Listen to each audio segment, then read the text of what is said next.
Book 2, A Treatise on the Art of Thought, the First Treatise. Chapter 1, The First Instruction. A split mind does not learn, for a split mind is incapable of giving and receiving as one. A split mind does not rest, for it can find no peace. A state of peace is a prerequisite of giving and receiving as one. Any state other than that of peace is conflicted by the desire for peace and the ways in which peace is seen as being approachable. Peace is seen as being outside of one's being, and the means are sought for the union of being with which will provide for peace. Knowing not what this is the source of conflict and of all seeking. No one seeks for what they already know how to find, or for what they already believe they possess. While a course of love has led you to a state of wholeness of mind and heart, or wholeheartedness, your realization of this state of being requires further guidance. Thus, this treatise will attempt to give specific example of what to look for as your learning continues, or how to identify wholehearted responses from those of a split mind. Its further purpose will be to identify the service that you can provide once your wholeheartedness is completely realized. The first instruction I give to you is to seek no more. All that you are in need of knowing has been provided within a course of love. That your learning does not feel complete is not a failing of this course or of yourself. That your learning does not feel complete is the result of forgetfulness, which is the opposite of mindfulness. Your further learning, then, is learning based on mindfulness or remembering. A course of love has provided you with what you need to know, which is the function of all coursework. This does not mean that you have acquired the ability to live what you have learned, only that you are ready to. The very word remember, as well as the concept of memory, implies mindfulness and the ability to reproduce or recall both what has been learned and what has been previously experienced. This reproducing and recollecting are acts of creation. They do not bring back a reality that once was, but transform that reality into a present moment experience. It is in the present moment experience memory provides that truth rather than illusion and can now be experienced and learned from. It is in the present moment experience that you will receive the blessing of being able to respond directly to love. All that you have experienced in truth is love. All that illusion provided you with was nothing. Thus your first task as you remember and re-experience is that of separating illusion from the truth. This act will require no effort, for what you have learned in this course has prepared you for this. As each situation that reenacts a previous learning experience arises, you will, if you trust your heart, be perfectly able to identify illusion and truth. This is a simple act of recognizing meaning. All that you believe you learned from illusion will have no meaning to you now, and will allow you to give up any remnants of false learning you have acquired. All that you learned in error from identifying love incorrectly will be relearned as love is properly identified. Although I have just instructed you to trust in your heart, your reunited mind and heart will now be called to act in unison.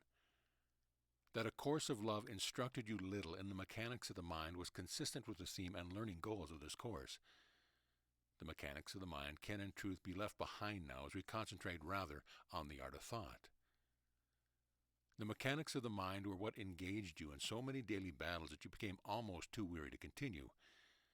The mechanics of the mind were what were in need of being overcome in order for you to listen once again to the wisdom of your heart. The mechanics of your overworked and overstimulated mind were what you were asked to leave behind, as this act of leaving behind was the only means by which you could allow your mind to be restful enough for it to even contemplate union or the new learning required in order to facilitate your return to union. Your return to union is your return to love, and it is accessed at the center or heart of yourself. Your mind was in need of silencing in order for you to hear the wisdom of your heart and begin your return. Now, in order to complete your return, mind and heart must work as one. You are a thinking being. This cannot be denied, nor should it be. Thus, a course that left you with an erroneous impression that relying on feeling alone would complete your learning would in actuality leave your learning incomplete. Without this treatise on the art of thought, too many of you would become muddled in your feelings and know not where to turn to explain the many riddles that would seem at times to represent. A mind and heart joined in union abolishes the ego. The ego mind was what was once in charge of all your thoughts. Since the ego is incapable of learning, the ego mind had to be circumvented in order for true learning to take place. This is what A Course of Love accomplished. This learning was accomplished in you, making you the accomplished. As the accomplished, you now are able to access universal mind. The joy that will come to you from the thoughts of a mind joined in union will be unparalleled in your experience here. Ah, you will say with a relief and a joy that knows no bounds, this is what it is to experience and know the truth. This is what it is to create, for this is what it is like to think as God thinks. Where once you recognized only illusion and called it reality, the mind joined in union will now, more and more, recognize only truth and experience only the truly real. You can already imagine what an extensive change this will bring, and as you are still experiencing change in time without guidance, this change would be seen as quite difficult no matter how grand its outcome, and even in spite of your recognition, at first in mere fleeting moments, that it is a change you would welcome. Again, your willingness is called upon. Be willing now to apply the art of thought to the experience of truth.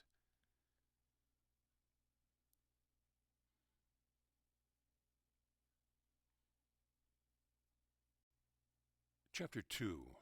The Art of Thought. The closing pages of A Course of Love instructed you to think no more. A break in time was needed for you to disengage the ego mind that produced the type of thinking that needs to come to an end. This ending is but a beginning in truth, and has led you to readiness to learn the art of thought. We identified much for you to leave behind within the pages of A Course of Love. These many things which seem so distinct and separate, and which range from fear to struggle to effort to control and protection, can all now be seen as the product of the thoughts of your ego mind. To experience the truth and apply to the experience the thoughts of the ego mind, the same thoughts that were applied to former experiences of the truth, would be to respond to love the same way again. The questions you have asked concerning how love could be the answer when it has been preached by so many for so long is answered here. The answer lies in your response to love. To respond is to answer. You have sought your answer everywhere, but here is where it lies. It is yours to give and can only be given to love from love. Only in giving is it received. Thus we have sought to uncover your source, to provide you access to your heart, from which all responses flow. As your heart is the source of your true self, your thoughts, once removed from those of the ego mind, are the expression and extension of your true self. They are the answer of the created to the Creator, the answer of the self to God. Thoughts that were guarded by the ego mind were in need of being set free. Appealing to your heart was the means or cause of this freedom being accomplished in you. What was spoken of within A Course of Love as unlearning has begun and continues here. What was spoken of within A Course of Love as new learning has begun and continues here as well. The difference is that you are now ready to learn a new means of response to this unlearning and learning. That response is the art of thought. The so-called thinking of the ego mind was so tyrannical that its use throughout your lifetime deadened many of your feelings. It led you so far from the truth that you no longer trust in it. It confused the smallest issues to such a degree that it left you unable to respond purely to anything. The so-called thinking of the ego mind could be likened to chit-chat, background noise, static. So little meaning did it have that all meaning became muddled.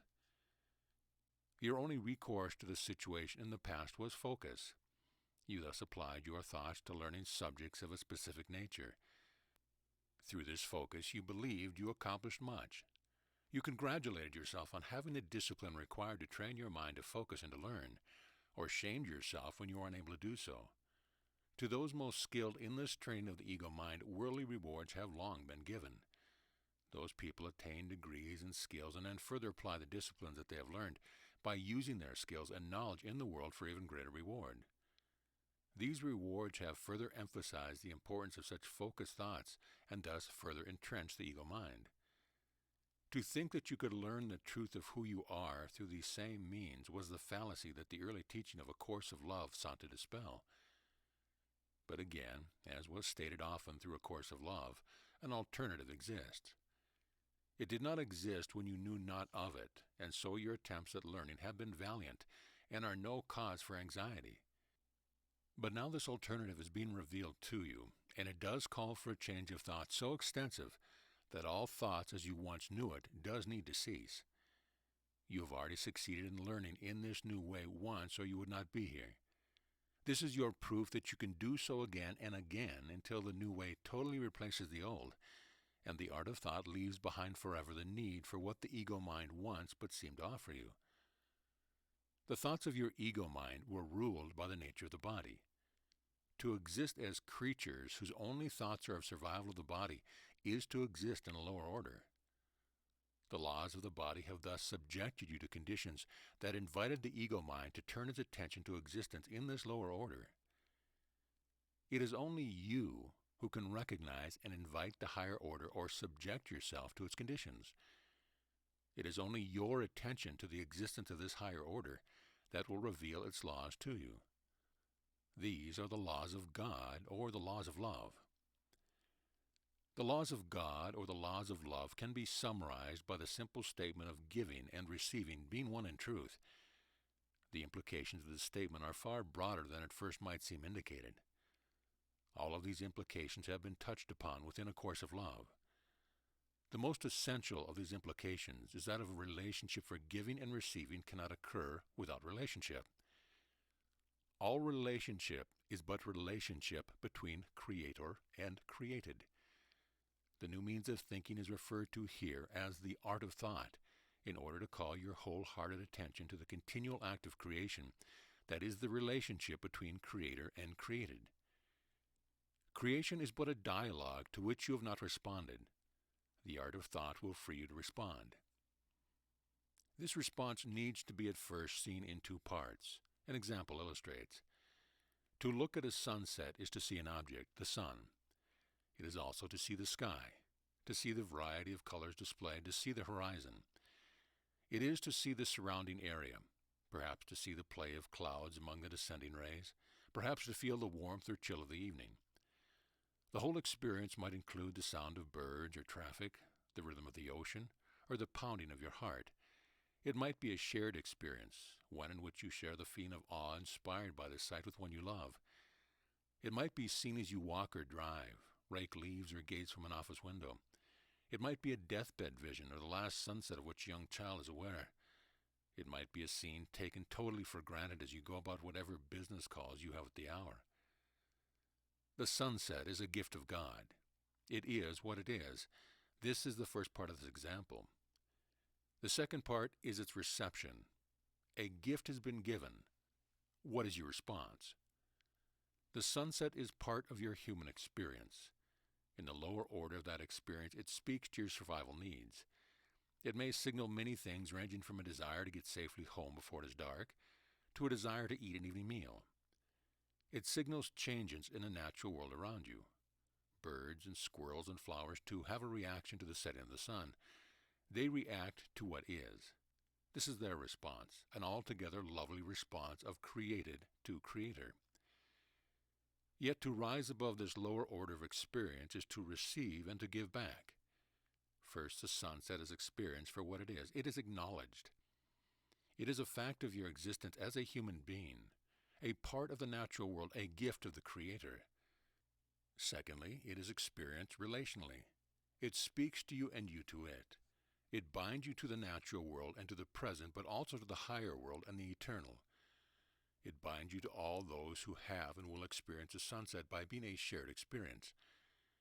It is there not for you alone, but in listening to its call for a response, it becomes a gift for you that is in no way diminished by being a gift for all. Finally, the sunset becomes, through your experience of it, an opportunity to apply the art of thought. Thus, these are the basic rules of the art of thought. First, to experience what is, and to acknowledge what is, both as a fact of your existence as a human being and as a gift of the Creator. Second, to acknowledge your relationship inherent in the experience. the call for a response, and the nature of all gifts as being given to all. While this may seem somewhat elementary in relation to a sunset, its application to all areas of life will at first seem quite demanding, but what is elementary remains elementary once it is learned. To experience what is, and to acknowledge what is, one must be present, present as human being. To experience what is, and to acknowledge what is as being a gift of God, is to be present as a divine being having a human experience. No part of being is negated. All senses and feelings of the human being are called into awareness, and yet there is also acknowledgement of the Creator behind the created. To acknowledge the relationship and the nature of the gift is to realize unity. To realize the call for a response is to hear the call to create like unto the Creator. This creating like unto the Creator may be used as a definition for the art of thought.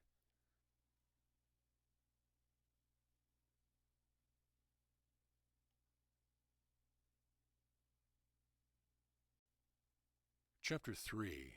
The Call to the Miracle. The first opportunities for the art of thought to be applied relate to memory in terms of your experience here. In other words, they will relate to the re-experiencing of all that you believe has shaped your life. These opportunities are but the forerunners of new learning. They are but opportunities to replace illusion with the truth, so that the truth of who you are is all that remains. Seeing how different from the experience of illusion is the experience of truth is the same as seeing how different the art of thought is from the thinking of the ego mind. The art of thought is diametrically opposed to the thinking of the ego mind. The ego mind sees nothing for what it is. The ego mind sees nothing but what it wants as gifts, and even these it sees not as gifts but as rewards. The ego mind barters rather than giving and receiving as one, believing in a return only for effort. Because it sees only rewards and not gifts, it cannot see that gifts are shared. Because it cannot see that gifts are shared, it cannot afford to see relationship. Because it believes it is on its own, it cannot see the higher order. Because of all of this, it cannot experience the truth and so exists in illusion. The experience of truth dispels illusion and thus the ego mind. The art of thought replaces the ego mind with the wholehearted. The wholehearted is but the heart and mind joined in unity. How can what is closely guarded extend? How can what is controlled create? How can what continues to give into fear know love? All your reasons for fear-based living have been discounted one by one, and yet you dare not try to live without it. Why? Because of the thoughts of the ego mind. The ego mind is concerned only with its own survival, but it has you convinced it is your survival that depends upon it. How can you be convinced to live as if the truth were otherwise? For only if you begin to live as if the truth were otherwise can you see that it truly is otherwise, or based on a wisdom other than that what has come before. The only way for you to come to live in truth is through faith, not a faith in what might be, but a faith in what is. A faith in what is a faith in miracles.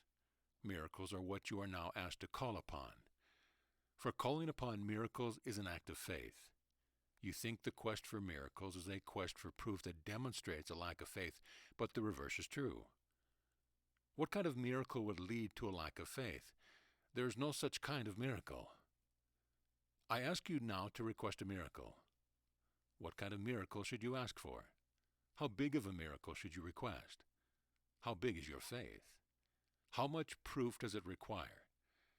I speak not in jest, but ask you to seriously consider just what kind of miracle is needed to get you to change your mind about who you are and thus about the nature of your thoughts. Observe yourself as you think through this question. Can you remove all fear from it? Why should it be that fear is what you encounter? The bigger the miracle that occurs to you, the more you are likely to fear the consequence. These are not consequences for the world you fear, but consequences for yourself. If you requested a miracle and it came true, what then? If you request a small miracle and it come true, how awful you would feel that you had not requested a bigger miracle. You will almost feel panic at the thought of such a choice being put before you, if you will agree to choose a miracle at all, which many of you will balk at doing. You want to choose the right miracle. Some of you may think through just what kind of miracle would be most convincing to you, since you see this exercise as what it is, an attempt to convince you to think otherwise about yourself. If you ask for a cure for a disease, how will you know that this cure is a miracle, not the result of scientific discovery or the natural course an illness was bound to take? What miracle could be seen as only miracle and not leave doubt as to the circumstance? Would you choose a miracle that would leave no room for doubt? Such a simple miracle might be the turning of water into wine. What harm could come from that? And yet even this would fear, for if you asked for such a miracle and it came to be, you would then have to contemplate your power to perform miracles. Here you find your greatest fear of all, fear of your power. As was said within A Course of Love, willingness does not require conviction but leads to conviction. The apostles had no faith in their ability to perform miracles. The faith they showed was in their willingness to try. This little willingness gave way to conviction as miracles flowed through them as the blessings that they are.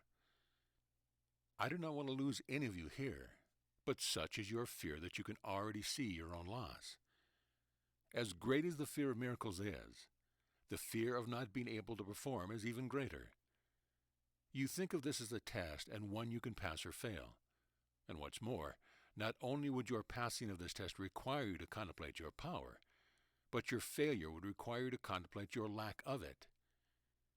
If you asked for a miracle and it did not come to be, wouldn't it negate all you have achieved thus far and send you back to a state of disbelief? Better not to try at all than to risk trying and failing when such consequences would seem to hang in the balance. But again I tell you, this is no idle request. Whatever is necessary to convince you now is what I will provide. Such is the urgency of the time, the urgency for the return to unity, the urgency of the need to leave fear behind. Can you not, from this one example of your fear of miracles, see the glaring reality of all you still would fear? This too is a means of unlearning. How can you leave behind all you fear without seeing all you fear for what it is and choosing to lay it aside? This does not have to be done right away if your fear is mightier than your willingness, but hold this thought within your mind. What is needed to convince you will be provided. Such is the urgency of your return to unity. If not now, then soon.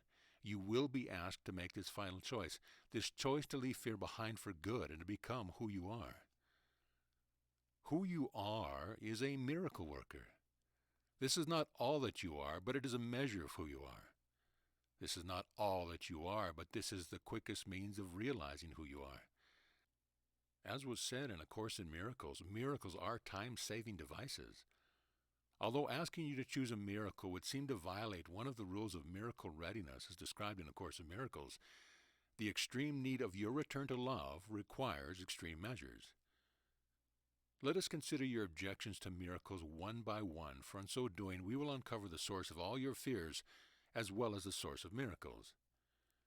First, you will say you have no objection to miracles, only to having them performed through you. Your lack of willingness to perform miracles, you will say, stems from your unworthiness to perform miracles. Your unworthiness stems from your belief that you are only human. You are not God. You are not a holy person. Thus, miracles should not flow through you. Secondly, you would object to being asked to choose a miracle. Surely you cannot know the consequence of what any miracle would have on the rest of the world. If you were to ask for a life to be spared, how would you know if it was not that person's time to die? If you were to ask for a cure of a disease, how would you know that disease was not meant to be a further someone's learning? If you were to ask to win the lottery, how could such selfishness not be punished? Thirdly, you might, at the suggestion that you need proof to shore up your faith, balk, even while you remain convinced that a failure of such proof would shake your faith.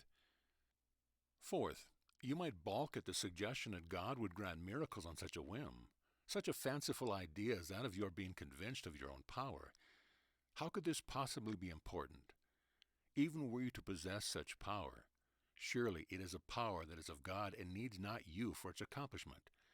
Better not to mess with such things. Even the thought of it leads you to ideas of magic and power that is not of this world, and thus must have a dark side as well as a light. Here suspicion dawns and threatens all you have come to hold dear. These thoughts border on the sacrilegious. Miracles are the realm of Jesus and of the saints, and that is surely where they belong. To even implore them would be heresy. You fear as well that you do not know what miracles are and thus cannot perform them. You want a definition first. What is an appropriate miracle? For whom should they be requested? What are the criteria? How are they done? Do they happen all at once? Or can they be for some future date? What about the correction of something that has already occurred? You have far too many questions without answers to choose a miracle. Although many more fears might prevail upon you, we will consider only one further fear: the fear of making the wrong choice in your choice of miracles. This is the same as a fear of scarcity. For surely the working of one miracle would be a fluke anyway, proof of nothing and easily discounted and explained away. Surely to believe that where one miracle worked another might be possible would be to have ideas of grandeur not meant for you. Here your thoughts might stray to the performing of many miracles. What a media circus that would be! You would be in demand to end so much suffering in so many places. Surely you wouldn't want that even if it could come to be. Indeed, this would require the auspices of a saintly soul and not one such as you. See you not the choices made in each of these scenarios and the reason or lack of reason behind them? You are not worthy. You are not saintly, godlike, or even holy. You might choose incorrectly. You might invoke retribution. You might be selfish. You might be proved to have no faith. You might succumb to thoughts of grandeur. In short, you are too afraid for a variety of reasons to try. In short, you are not willing and have many reasons for not being willing. What we have done here is to bring your fears to light, fears that you did not realize you held so closely or would be so terrified to let go. Now we can address each of these fears, bringing to them the art of thought rather than the thinking of the ego mind.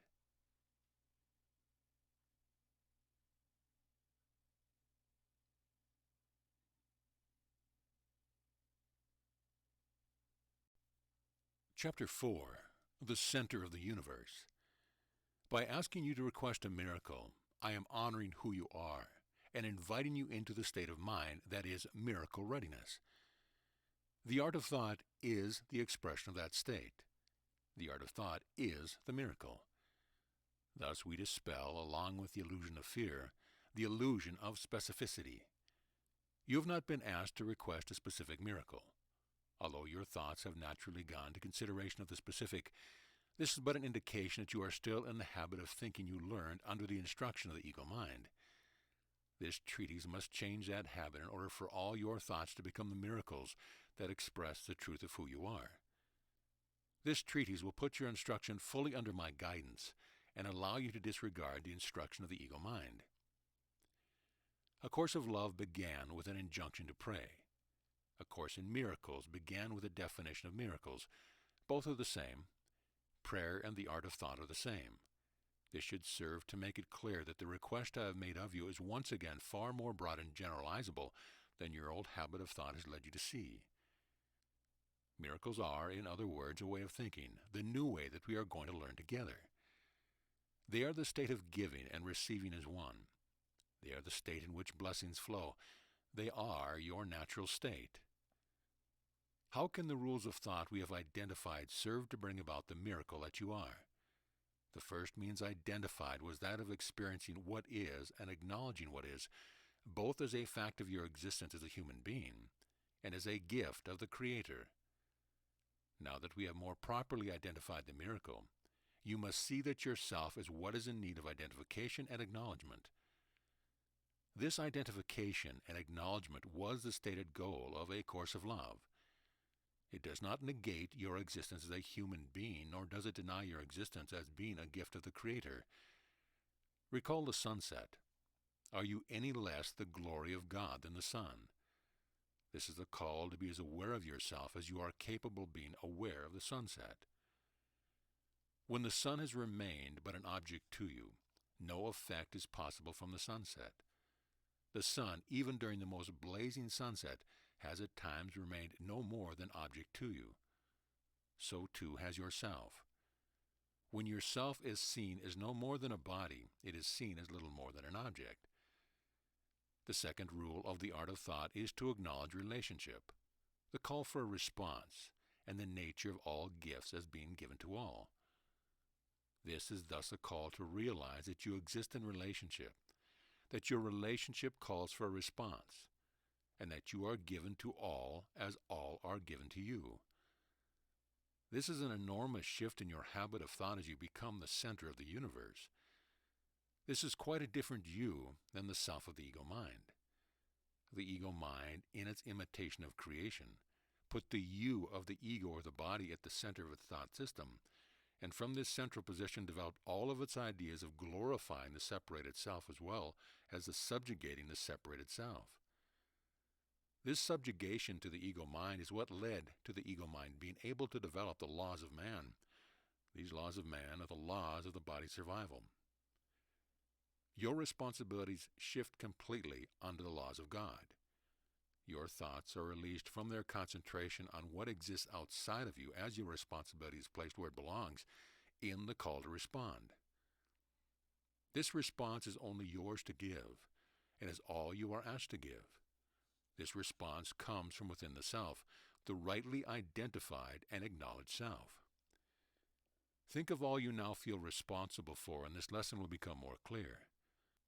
While your first thoughts will automatically go to a lengthy list of those concerns associated with the survival of the body, they will miss a whole aspect of concerns associated with keeping others other.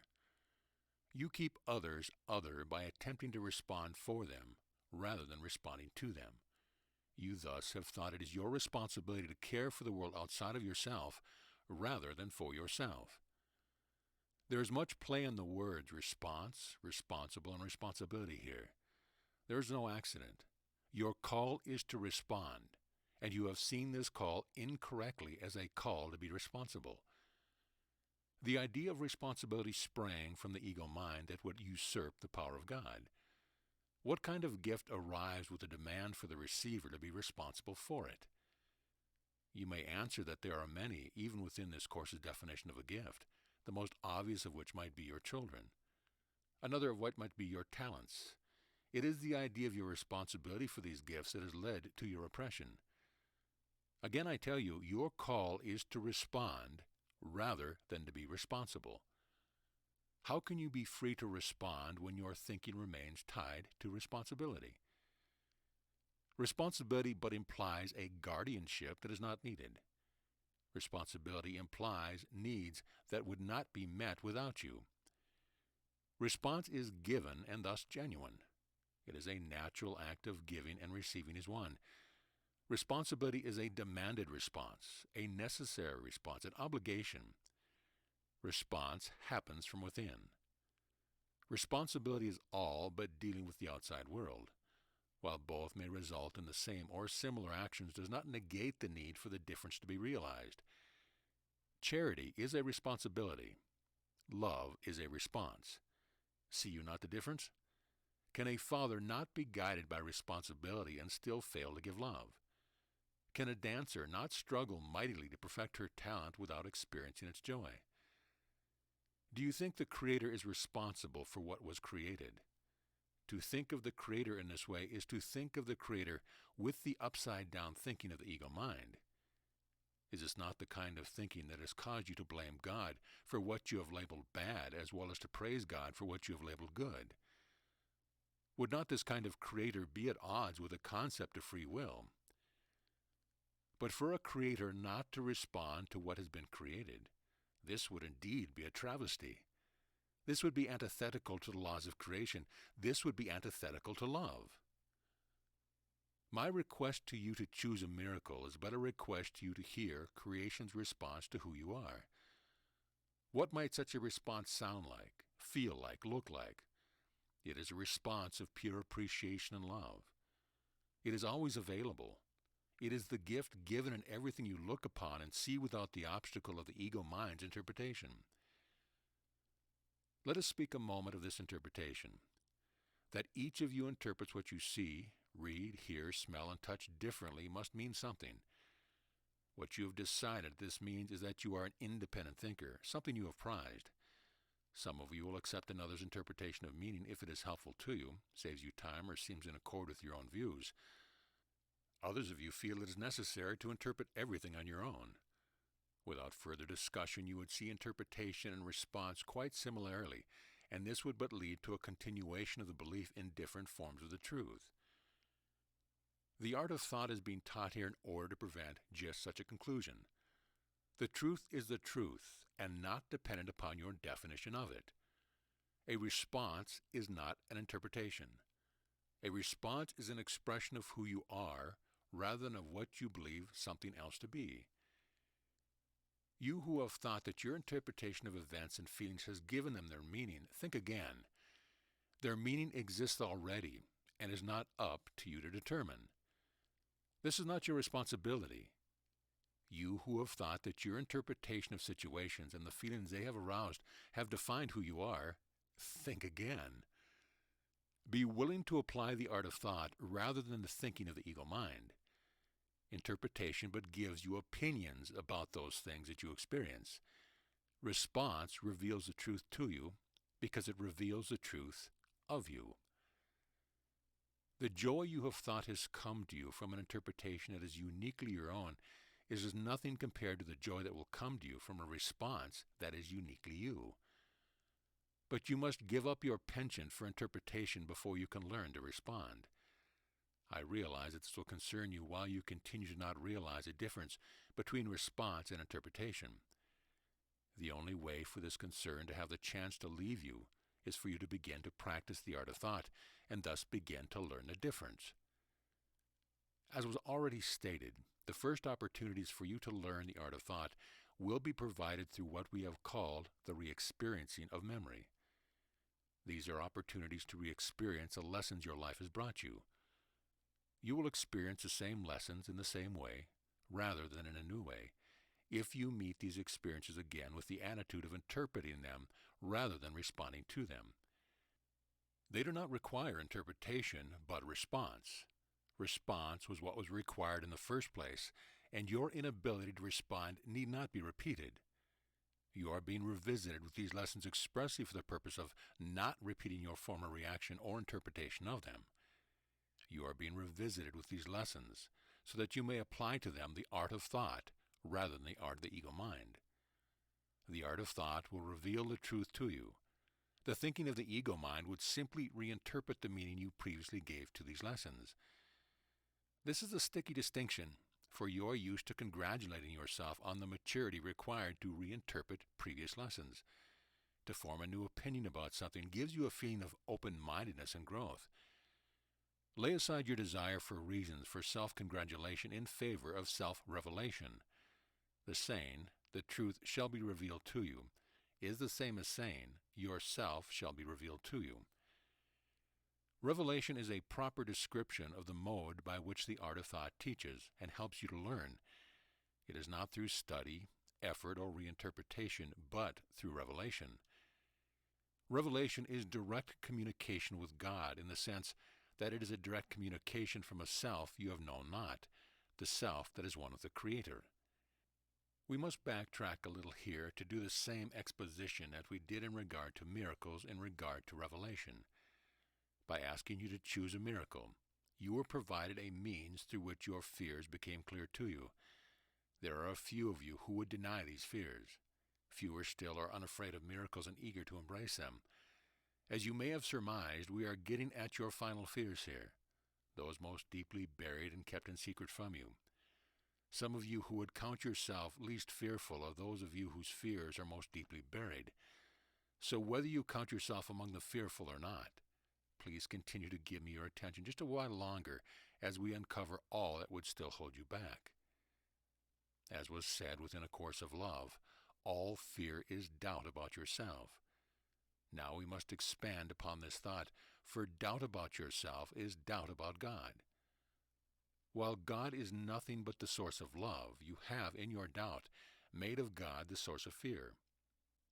Pause a moment here and let the enormity of this confusion sink in, for this is the reversal in thinking that will pave the way for all the rest. Because of this confusion, you have responded to creation with fear. Is it no wonder a new response is asked of you? In the translations of the Bible and many other religious texts, the word or idea of awe has been confused with the word or idea of fear. A Course in Miracles told you that awe is the providence of God and not do miracles of any other thing or being.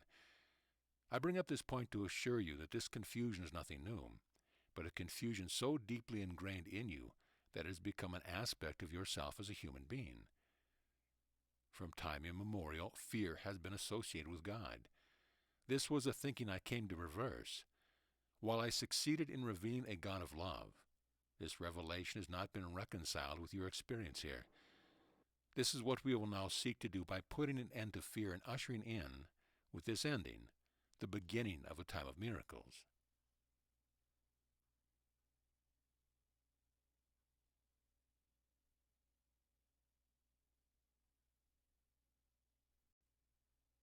Chapter 5. The Choice for Love. Why, when a God of love was revealed so long ago, and in so many times and in so many forms since then, that they remain forever countless, has fear of God remained? The only answer possible is because fear of the self has remained. This is a twofold fear that must be looked at carefully now and with all the power of the art of thought. One aspect of this fear has to do with the human experience, the other aspect with the divine experience. When it was said within A Course of Love that the great paradox of creation is that, while creation is perfect, something has gone wrong within it, this fear in relation to the human experience is of what it was I spoke. The choice for suffering that has been made within the human condition is what I speak of specifically here. While I can tell you suffering is illusion, you cannot still your fear of it nor tear your eyes away from it or remove from it the feelings of your heart. While I came to reveal the choice of love to you, the choice that you each must make to end such suffering, the illusion of suffering has continued, and in its continuation made the choice of love seem all but impossible. If not for the suffering that you see all around you, the choice for love would have been made. If the choice for love had been made, the suffering you see around you would be no more. This is the paradox. The second aspect of this fear is fear of the divine. A part of this fear of the divine is related to the fear of the human condition. How can you not be fearful of creation when such suffering occurs within it? But there is another aspect that relates to the fear of union we spent much time discussing within A Course of Love. It is a fear of the human mind that cannot comprehend the all or the nothingness, the eternal or the void. While your thought system here has been described often as insanity, this is the insanity you would fear that may actually grow stronger as you get closer to the truth. This is the part of you that believes this communication itself is insane, that believes that to contemplate miracles is insane, that both welcomes and fears visions and abilities you see as being currently beyond your capabilities. This fear of all and nothingness is fear of God, fear of life, fear of creation, and fear of self, for there is only all and nothing. A part of you is aware of this, and as fearful of the all of everything as of the void of nothing. You feel as if you are headed towards something from somewhere, but neither here nor there feel completely real to you. The lucky among you have made of this in-between place an adventure, and are happy in your seeking. You do not care to end this happy state, and there is indeed much to be learned from the in-between. It is, however, a starting point only. The whole of life could in fact be seen as the illusion of an in-between that you have created between all and nothing. This in-between place is your comfort zone, and although you feel compelled to push at its edges, this pushing simply leaves the edges quite intact and causes them to be capable of offering resistance. You search for something within the in-between, if it leads not beyond the in-between, but shields you from the recognition of all that you are capable of finding and the nothing in which you reside. In order to experience the truth, you must move into a state that is real. Nothing is as real as everything, and is what some of you will or have experienced as a dark night of the soul. To realize that you reside in nothingness is but the counterpart of realizing that there is an all to which you belong. Again, I tell you that it is only your body and the thinking of your ego mind that make the in-between state of illusion in which you now exist seem real.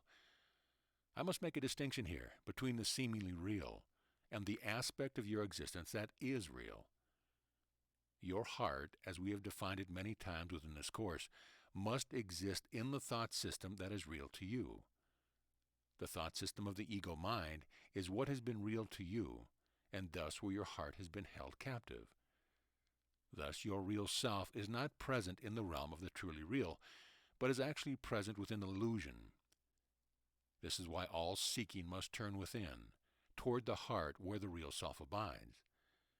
There is nothing else that will free who you are but freedom from the ego's thought system. That the ego's thought system has kept you from this freedom is the seeming difficulty you experience in learning this course of study, and the reason, when you have freed yourself, that you will look back and see how easy this one choice really is. The body, and thus the you whom you think you are, would not experience anything without the presence of the heart. The heart is the only cause of your experience here. When released from the ego thought system, the heart becomes the determiner of what you experience, since you know it is the cause. This is what is meant by mind and heart joined in union, or being wholehearted. It is the real you, or center of yourself, being joined with the only thought system that is real, the thought system of the truth. How could a thought system based on anything but the truth lead to anything but illusion? The here that you experience is the experience dictated by the ego mind, and this experience is all that makes you believe you are other than who you are. Thus, the abolishing of the ego mind, as stated many times in many ways, must now be brought to completion. This is why I have asked you to choose the manner in which you would be once and finally convinced. You must experience the reality of the new thought system, or it will remain forever theoretical. You must let go of the foundation of fear on which the old thought system was built in order to experience anew. The art of thought invites the experience of the new thought system by being willing to replace the old with the new. While this will at first be a learned activity, and as such have its moments of seeming difficulty, it is learned only in the sense of practicing the mindfulness that will allow the memory of it to return to you. Mindfulness and wholeheartedness are but different expressions of the union of mind and heart. Mindfulness will aid you in remembering. Wholeheartedness will aid you in reconciling the laws of God with the laws of man. Through mindfulness, you will remember who you are. Through wholeheartedness, you will be who you are. It is in this way that you will enter a time of miracles, put an end to suffering, and thus begin the return to love.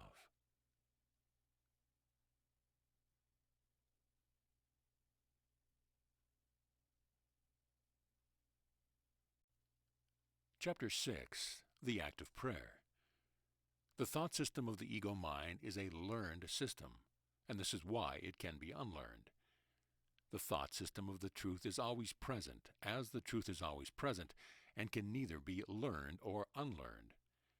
It will thus be revealed to you as soon as the learned thought system ceases to block its realization. How is this revelation to take place? It will begin by learning the art of thought as the act of prayer.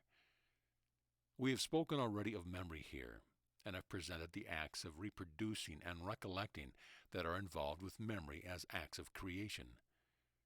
Prayer is but reproducing and recollecting a divine memory, and divine memory cannot help but produce a divine outcome.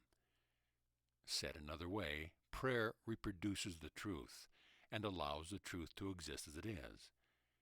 Prayer does this because it is the act of consciously choosing union.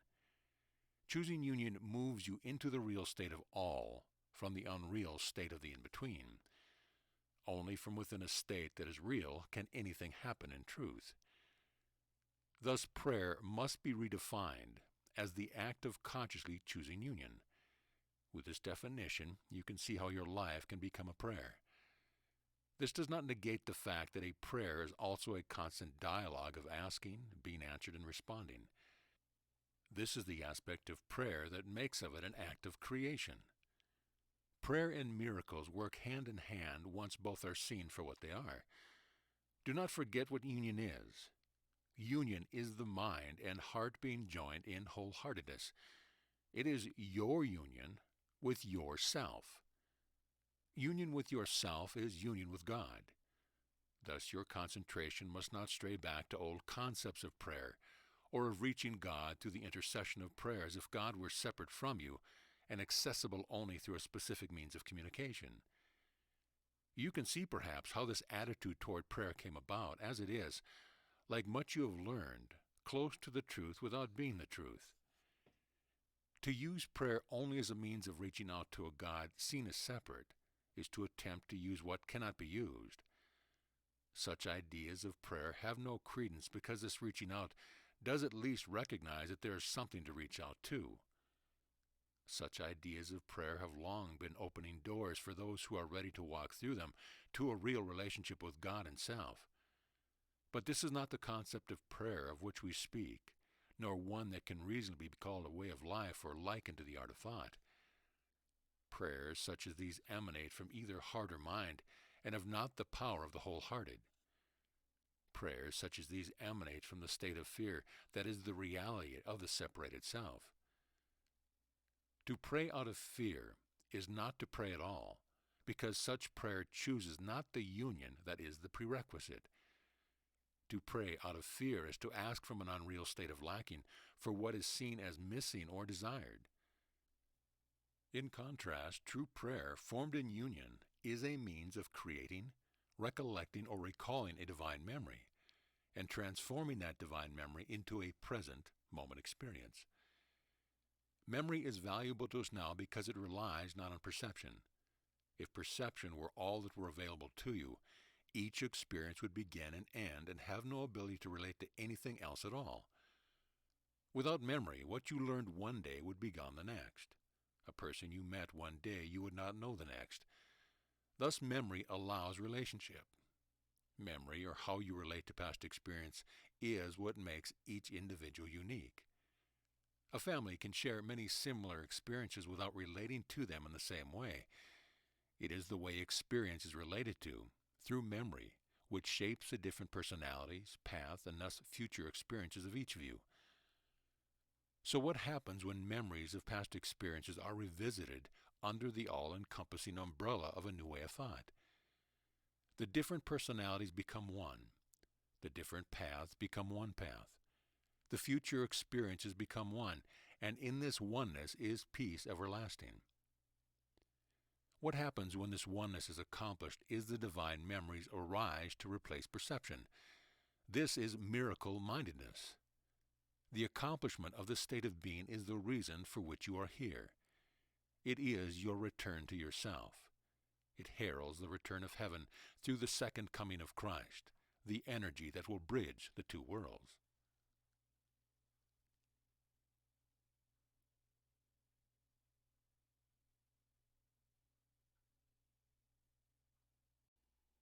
Chapter 7.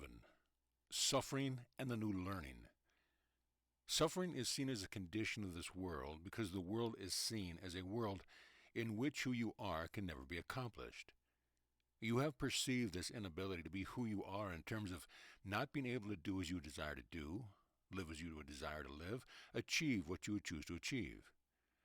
The true way in which to see this prerequisite to the condition of suffering is as the perceived inability to be who you truly are, a being existing in union. Take away all for a moment that you would strive to be, and the feeling of not being able to be accomplished or complete will still be with you. Recall the many times you felt certain that a particular achievement would complete you and take you away your feeling of lack. Even the most successful among you have found that your worldly success has been unable to bring you to satisfaction and the peace you desire. Even the most spiritual and godly among you accept suffering. Even those who understand as completely as possible the truth of who they are accept suffering. My use of the word accept is important here, as these may not see suffering as pain, but only as a natural part of being human that calls for acceptance. They thus find peace within suffering rather than abolishing suffering. This acceptance is due to the belief that spirit has chosen a form, and more accurately put a lesser form in which to exist, and that choice includes the choice to suffer. This belief may accept suffering as a learning device rather than a punishment, but it still, in its acceptance of a false notion, invites suffering. This belief accepts learning through contrast, that evil is seen in relation to good, peace in relation to chaos, love in relation to fear. This belief exists in the in-between, where on the one hand there is darkness, and on the other hand there is light. One or the other must exist at a given time, but never both. Thus, the absence of good health is a disease. The absence of peace is conflict. The absence of truth, illusion. This belief does not accept that there is only one reality and that it must exist where you are. We are moving you now away from all such beliefs to a knowing that precludes the need for belief at all. Yes, I have said that contrast is a favorite teaching device of the Holy Spirit, but I have not yet said that the time of the Holy Spirit is ending, even though I have stated that the time of the second coming of Christ is here. I have said that the time of the parables has ended, and asked you not to look to those historical figures that taught in such a way as your examples any longer. I have said a new way of learning is needed and is here. To continue to rely on the ways of old, no matter how effective they were, and no matter how much they spoke the truth, will be to not learn the new.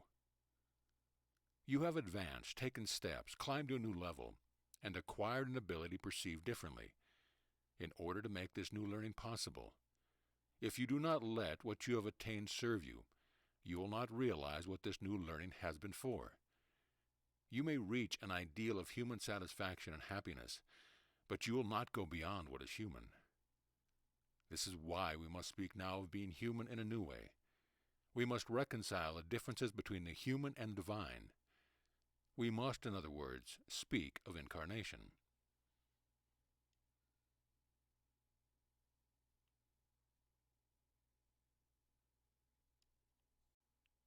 Chapter 8. Incarnation and Resurrection. I was proclaimed to be the Word incarnate, the union of the human and the divine, the manifestation of the will of God.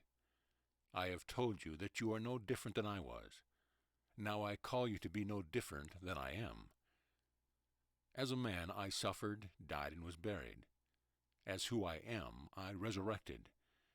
I am the resurrection and the life.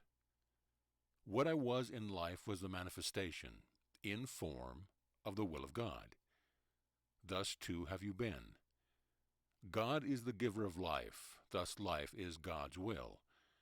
But with my resurrection, which was accomplished for all, the meaning of life, the reality of life changed, though you have known this not.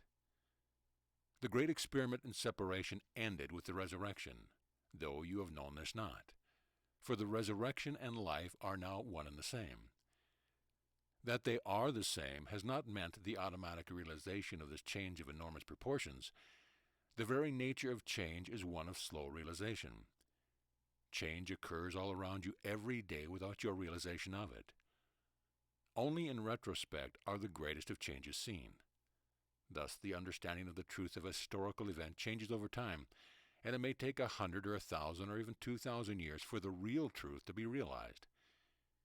Even though many versions of the truth have been accepted previously, there is only one truth.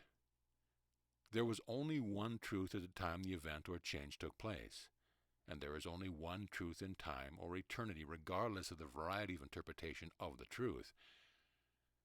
I have come to you now to reveal the one truth that has existed for the past 2,000 years without your comprehension of it. The nature of life changed with the resurrection. I am the resurrection and the life. So are you. As I no longer suffer the separation, you need no longer suffer the separation. Even though the resurrection returned not life to the form I once occupied, it returned me to you in the form of the resurrected Christ who exists in all of you, bringing resurrection even unto your forms. I became the Word incarnate upon my resurrection rather than upon my birth. This will seem confusing given your definition of incarnation as the Word made flesh. You took this to mean that flesh took on the definition of the Word, or of the Almighty when I became flesh and bone through birth. But neither my birth nor my death were consequent with the Word, as the Word is I am. The Word is life eternal, My resurrection brought about the Word made flesh in each of you. You who have come after me are not as I was, but as I am. Does this not make sense, even in your human terms of evolution? You are the resurrected and the life. How does this relate to your thinking? You have been reborn as God-man, as God and man united. This resurrection is the cause and effect of the union of the human and divine. This is accomplished. This is, in effect, the way in which the man Jesus became the Christ. This is, in effect, the way. Now, how could one man's resurrection be the way, or even a way? How can resurrection provide a path or example for you to follow? You must see the link between resurrection and incarnation, the link between resurrection and the birth of the God-man. The heart and mind joined in union accomplished the reunion of the separated self with God. The resurrection was evidence of this accomplishment. It laid aside death's claim, and with it the claim of all that is temporary. The resurrection was witnessed as the proof required. Much as proof has been offered to you now in the form of miracles. How could one rise from the dead and others not follow? Illusion is the death you need but arise from. Arise and awaken to your resurrected self. There is no longer a Godhead to follow into paradise. Take not the example of any of these, and know instead the example of woman, of Mary, Mother of God. What is a mother but she who incarnates, makes spirit flesh through her own flesh, makes spirit flesh through union? That you have, in your version of creation, made it necessary for woman to join with man in order for new life to come forth, is but another example of how your memory of creation was made to serve what you would have come to be. The separated self could not exist in separation, and so created a way in which other separated forms could come into existence and live with you in separation. That you recognized union as a prerequisite to creation is proof of your memory's tenacity and the failure of illusion to completely rid you of what you know. The virgin birth was thus a necessary step in the reclaiming of the real act of creation, the bringing forth of the new through union with the divine self. Whether you believe the virgin birth was really or myth matters not, as myth and reality have no concrete distinction in the illusion within which you live. In other words, you live as much by myth as by truth, and myth often more accurately reflects the truth than what you would call real. This is not a call, however, to embrace myth, but to embrace the truth. Mary is called upon now as the myth to end all myth, for in this example life alone is the key to the riddle provided. You are each called to return to your virgin state, to a state unaltered by the separation, a state in which what is begotten through union with God. It is from this unaltered state that you are free to resurrect, as I resurrected. It is through the Blessed Virgin Mary's resurrection in form that the new pattern of life is revealed. The new pattern of life is the ability to resurrect in form, the ability to resurrect in life, the ability to resurrect now. Thus is the glory that is yours returned to you in life rather than in death.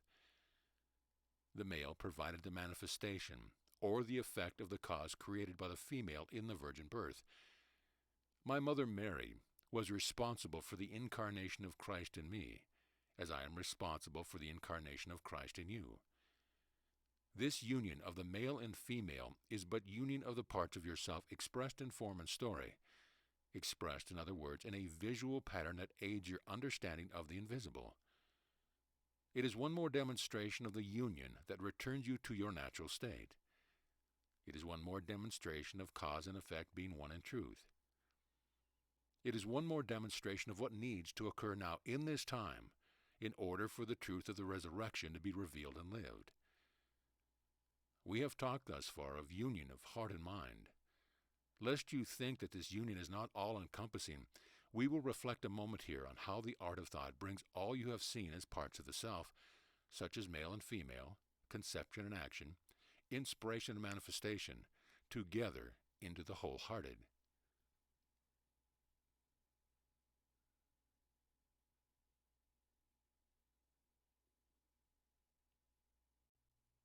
Chapter 9. Giving and Receiving. The art of thought is not possible without a return to the virgin or unaltered self. The practice of the art of thought is what will complete the return begun through the coursework in A Course of Love. This will bring about the union of the male and female, of conception and action, of inspiration and manifestation. This is what we have been speaking of when speaking of miracle-mindedness or miracle readiness. This is wholeheartedness and is achieved through mindfulness. Whether you be male or female matters not, as you are in truth the union of each. The end of separation had brought about the resurrection, brought about this union, and the separation of male and female continues to exist only in form. However, we are talking now, in a certain sense, of an elevation of form. While this is actually an elevation beyond form, it must begin in a reality where you think you are. In other words, it must begin with form. You cannot await some changed state, but must create the changed state you await. You are used to creating in outward ways. One of the few exceptions to this outward creation is the act of giving birth. But birth, like all outward manifestations, but reflects inner change. The growth of a new being within the womb of another is a visible manifestation of gestation, which is the prelude to resurrection. What was once part of the mother and father, what would have died without the joining that occurred within, becomes new life. Now you are asked to carry new life not in the womb, but in the united mind and heart. Let us consider why birth has been the purview of women and males have been incapable of giving birth. This is because, in your version of creation, there needed to be a giver and a receiver. You knew that giving and receiving makes one in truth. This is your recreation of this universal truth. You remembered that something does not come from nothing, and that nothing is all that exists without relationship. Yet you have not remembered that the first union is of mind and heart. The first union is union with the self. This union with the self is resurrection or rebirth. All are capable of this life-giving union. All are capable of birthing the self. But what then of the necessary act of giving and receiving? In this birth of the self, who is the giver and who is the receiver?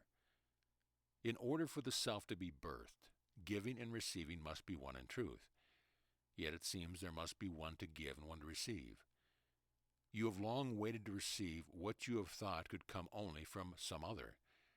Your churches are but evidence of this as you seek from religion and an intercessor, one to facilitate for you this receiving or communion. Only through the Christ within you does this giving and receiving become one in truth. As I awaited my death, I was given the gift of knowing what would come to be through my resurrection. This I tried to pass on in the simplest of terms. I tried to make it known that while I would die and resurrect into a new form, you would also, that this new form would exist within you, that you would become the body of Christ, and giving and receiving would be complete. You are the body of Christ. What will it mean to bring about the union of the male and female, of conception and action, of inspiration and manifestation? It will mean union and a time of miracles. It will mean that you are the living body of Christ. In the broadest of terms, this is already happening.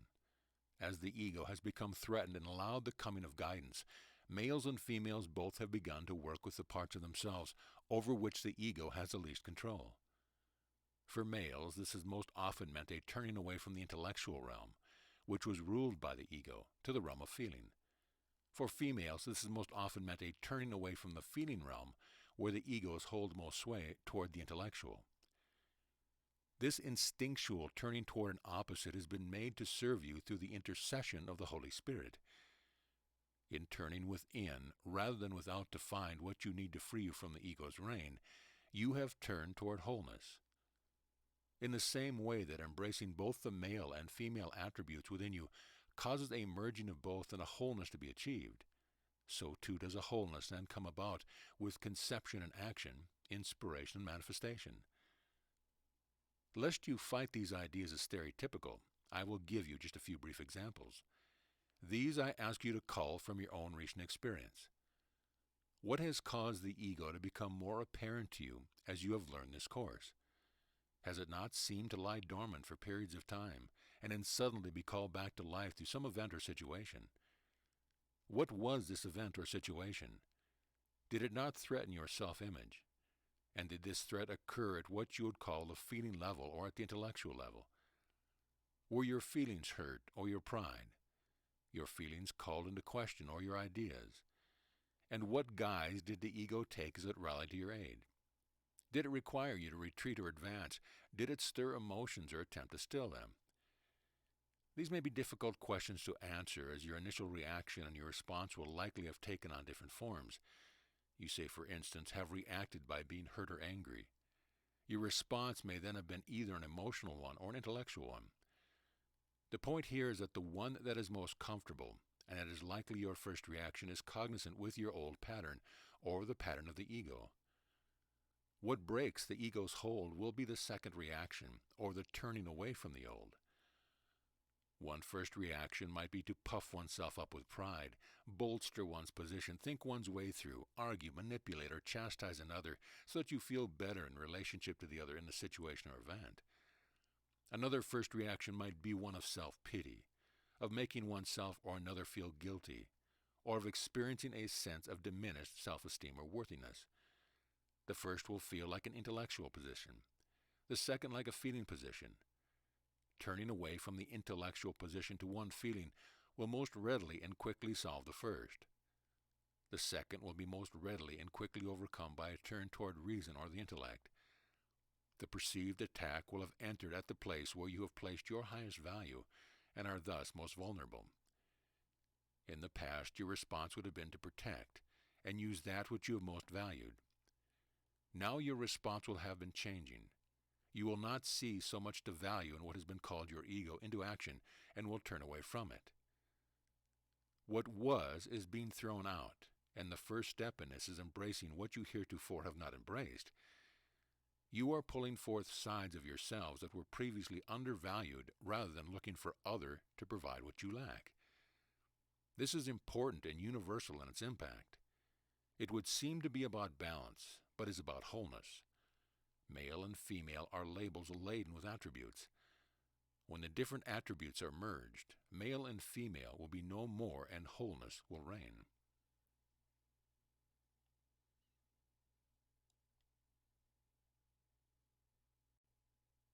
Chapter 10. Peace. Now let me address the issue of the peace that you have been experiencing as well as your reaction to this peace. It is so foreign to each of you that you can't quite imagine that it is what you are supposed to be feeling.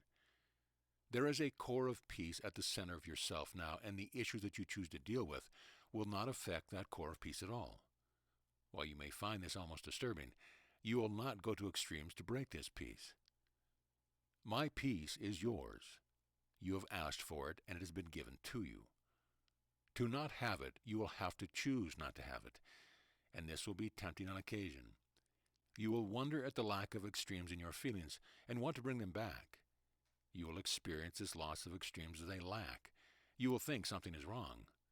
You will feel this particularly when others around you experience extremes.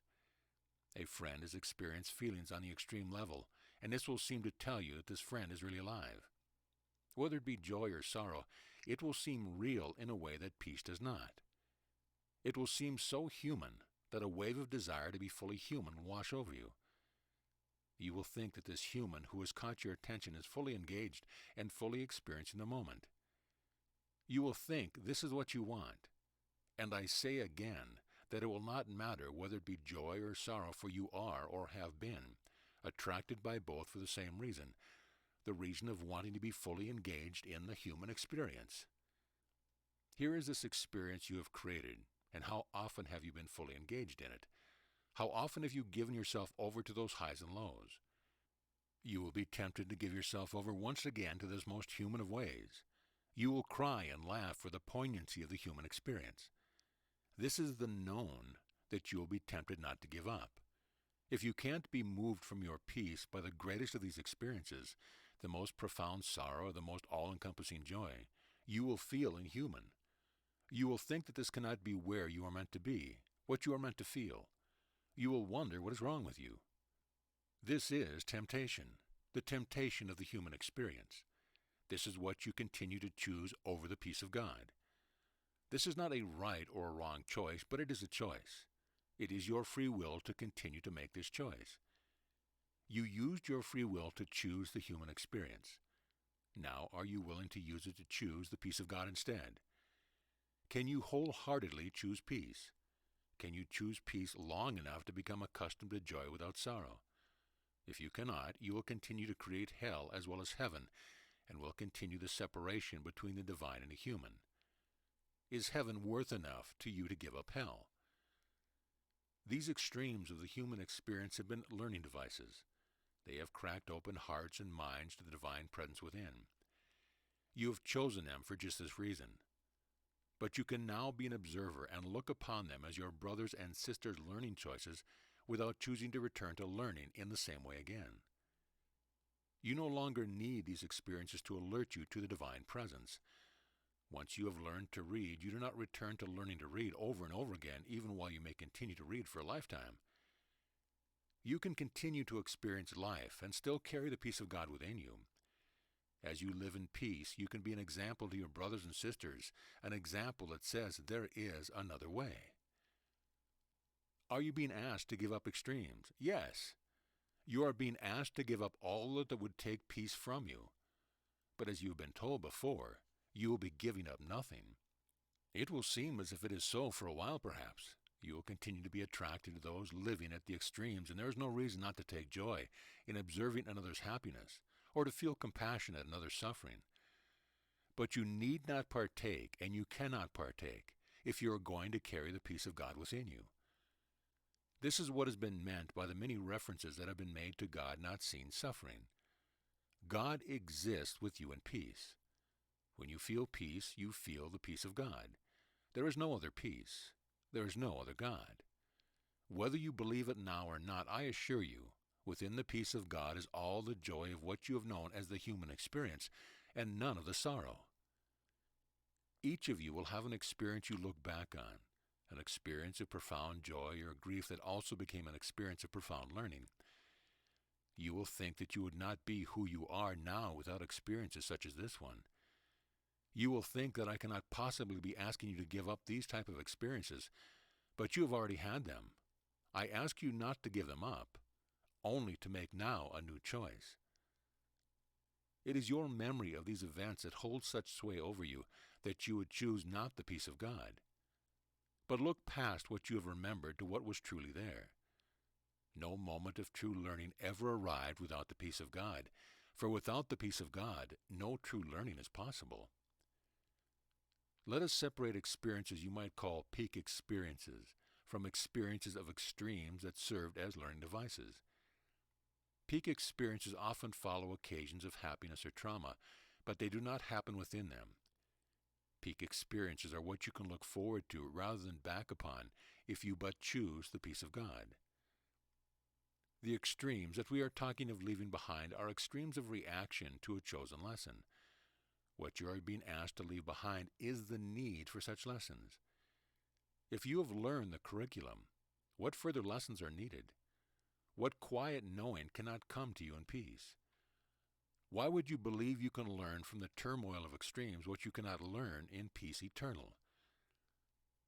This is what you have believed, and why you have not chosen yet to accept your inheritance. Yet let the memory of the truth return to you now, and you will see that peace is all you have sought learning to attain. If you do not pause now, and accept that it is here, you will not know the peace of God that is your own self. Peace, in whatever way you find it, in whatever expression it takes, no matter what words you use to describe it, is your answer to God and God's answer to you. Peace is the inheritance I left you. Peace of body, mind, and heart.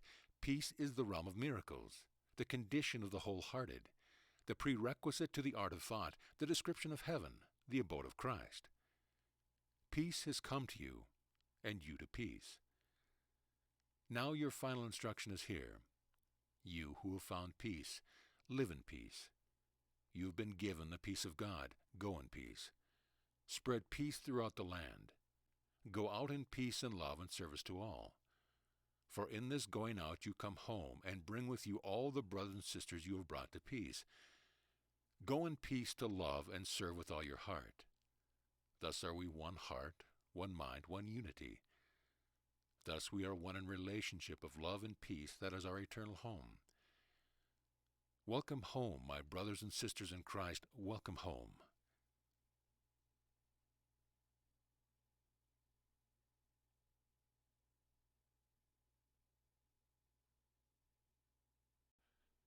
The Dialogues of A Course of Love, Book 3, Chapter 1, Acceptance of the State of Grace of the Newly Identified Child of God. Dear brothers and sisters in Christ, I come to you today as co-creator of the self you are, and the self you hope to represent with your physical form. I come to you today not as a personal self who is other than you, but as a divine self who is the same as you. In our union we bear the sameness of the Son of God. In going forth with the vision of unity, you become as I was during life. You receive and you give from the well of the Spirit. You need not prepare or plan. You need only to claim your inheritance, your gift, yourself. What this means in practical terms is that you let the personal self step back and the true self step forward. Realize that all of your concerns are still for the personal self, a self whom you continue to believe can fail to fulfill or live your mission and your purpose. You see this failure occurring through ineptness of speech, through inappropriateness of attire, through lack of physical stamina, through lack of intelligence, through lack, in other words, of abilities of the personal self. As long as you see such visions, you see the pattern of the personal self going forth much as it did before. You do not see the new self of elevated form or the true self of divine union. You see the separated self still trying, still struggling, still fumbling along. You do not see the natural grace and order of the universe extending into the realm of the elevated self, the space of the elevated self. As long as you see in this way, you keep the personal self in the forefront rather than allowing and aiding the personal self in the stepping back that is required in order for the true self to step forward. All of this confusion and struggle is occurring because you do not know what to do to prepare. You have not been convinced that you are done preparing as you are done with learning. You still want to figure out what to do, what comes next, what you need to learn, how to better prepare for what is ahead. And yet you know that you have been prepared by me, and that in union with me you cannot fail. You cannot fail to be prepared, for you are already accomplished. What will it now take for your mind to accept this truth? For the mind's acceptance of this truth is what is needed. Your heart knows the reality of this truth, knows that this new reality is real and different from the reality of old. Ideally, mind and heart in union together accept this new reality, and with this acceptance, the heart is freed to dwell in the house of the Lord, the new world, the kingdom that has already been prepared and so needs no preparation. This acceptance is crucial to the elevation of the personal self. Without this acceptance, the personal self must still struggle and try, prepare and plan. It does not know how to do otherwise. You do not think you know how to do otherwise. This is the final surrender, the surrender of the control of the personal self. Even with the ego gone, the personal self can continue to move about within the world, a faceless and nameless entity, a being without an identity, humble and selfless and ineffective, for there must be cause to engender effect.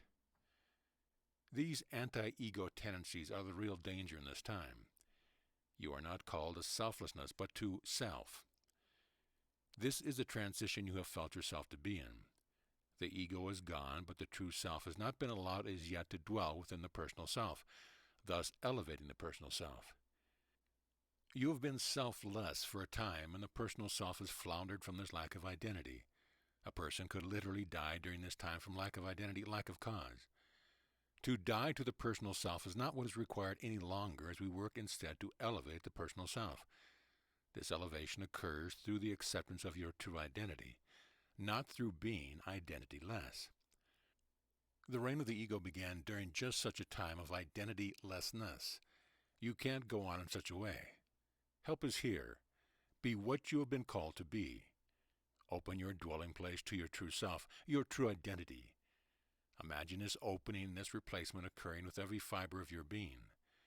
Imagine the separate self being enfolded, embraced, and finally consumed, taken into the self of union.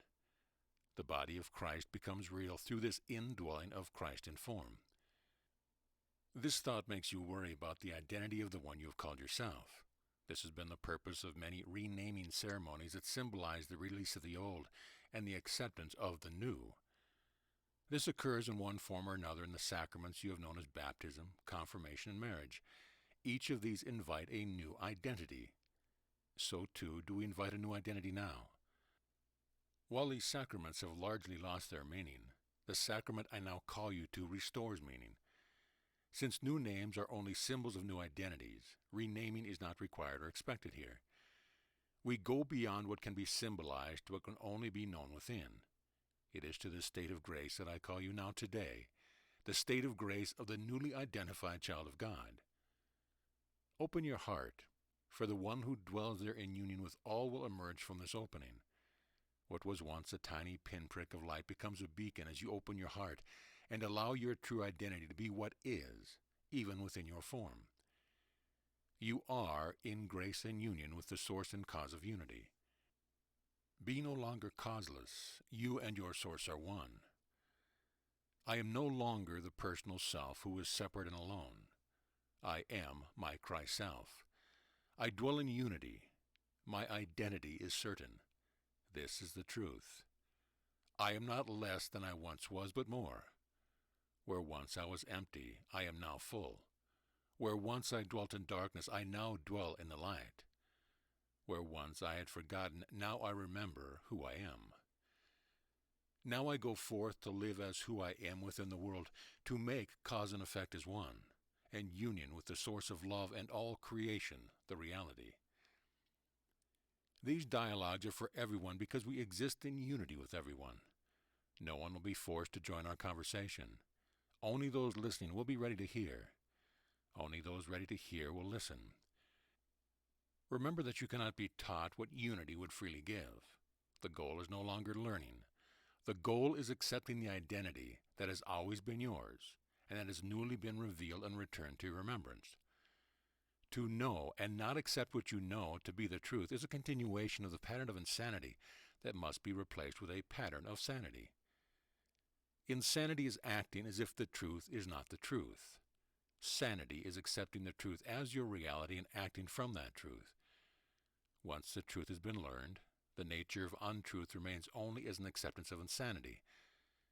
What I will help you now to do is to reject this insanity and to accept the perfect sanity of the truth. This cannot be done through learning, for as you have been told, learning was the means of the separated self's return to unity. These lessons have been given. They can be reviewed and reviewed again. They can be used as continuing lessons until you feel that learning is fully accomplished. They can serve as reminders as you continue to become the self you have learned that you are. But further learning is not what will complete the transformation of the personal self to the elevated self. Learning will not sustain Christ consciousness. So what is it that we will do now? If I do not teach and you do not learn, what is our continuing means for completing this transformation? As you have been shown, this will not occur by means of preparation, but by means of acceptance.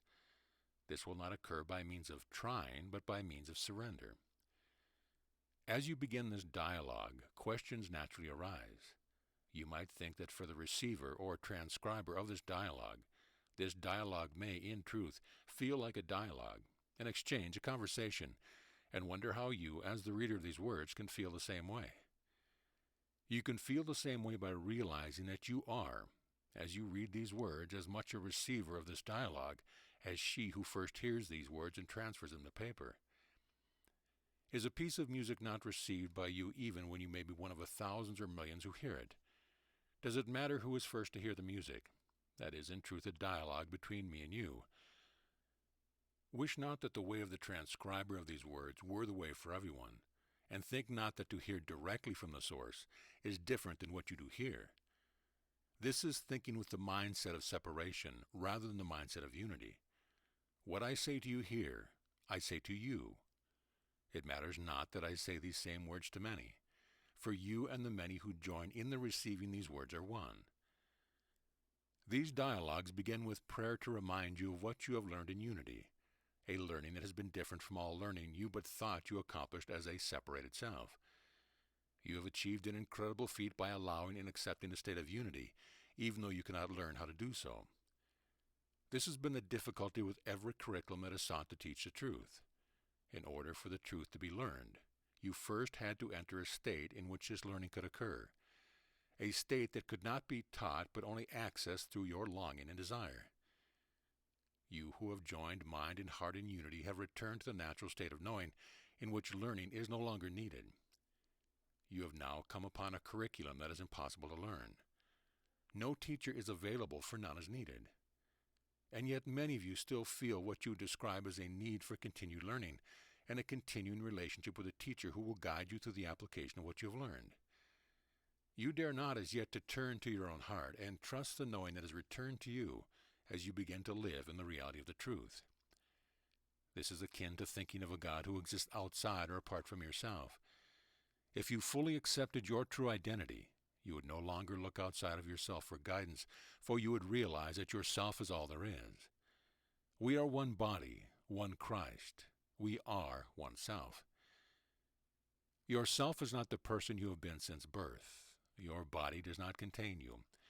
What you are going to find happening as you accept your true identity is a transference of purpose concerning your body. What once you saw as yourself, you now must come to see only as a representation of yourself. You are everything and everyone.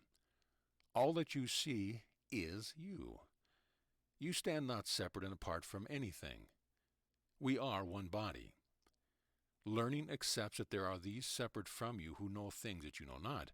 This is not the case. When you fully accept this, you will see that it is true. Like the acceptance of unity that could not be taught, but was the condition for learning. Acceptance of your true identity cannot be taught, but is the condition necessary for being who you are, and the realization that learning is no longer necessary. Thus we work now toward acceptance of what you have learned in unity. We work towards your acceptance of sanity and your rejection of insanity. We work together in love and unity for what can only be received in the love and unity in which we truly exist together, as one body, one Christ, one self.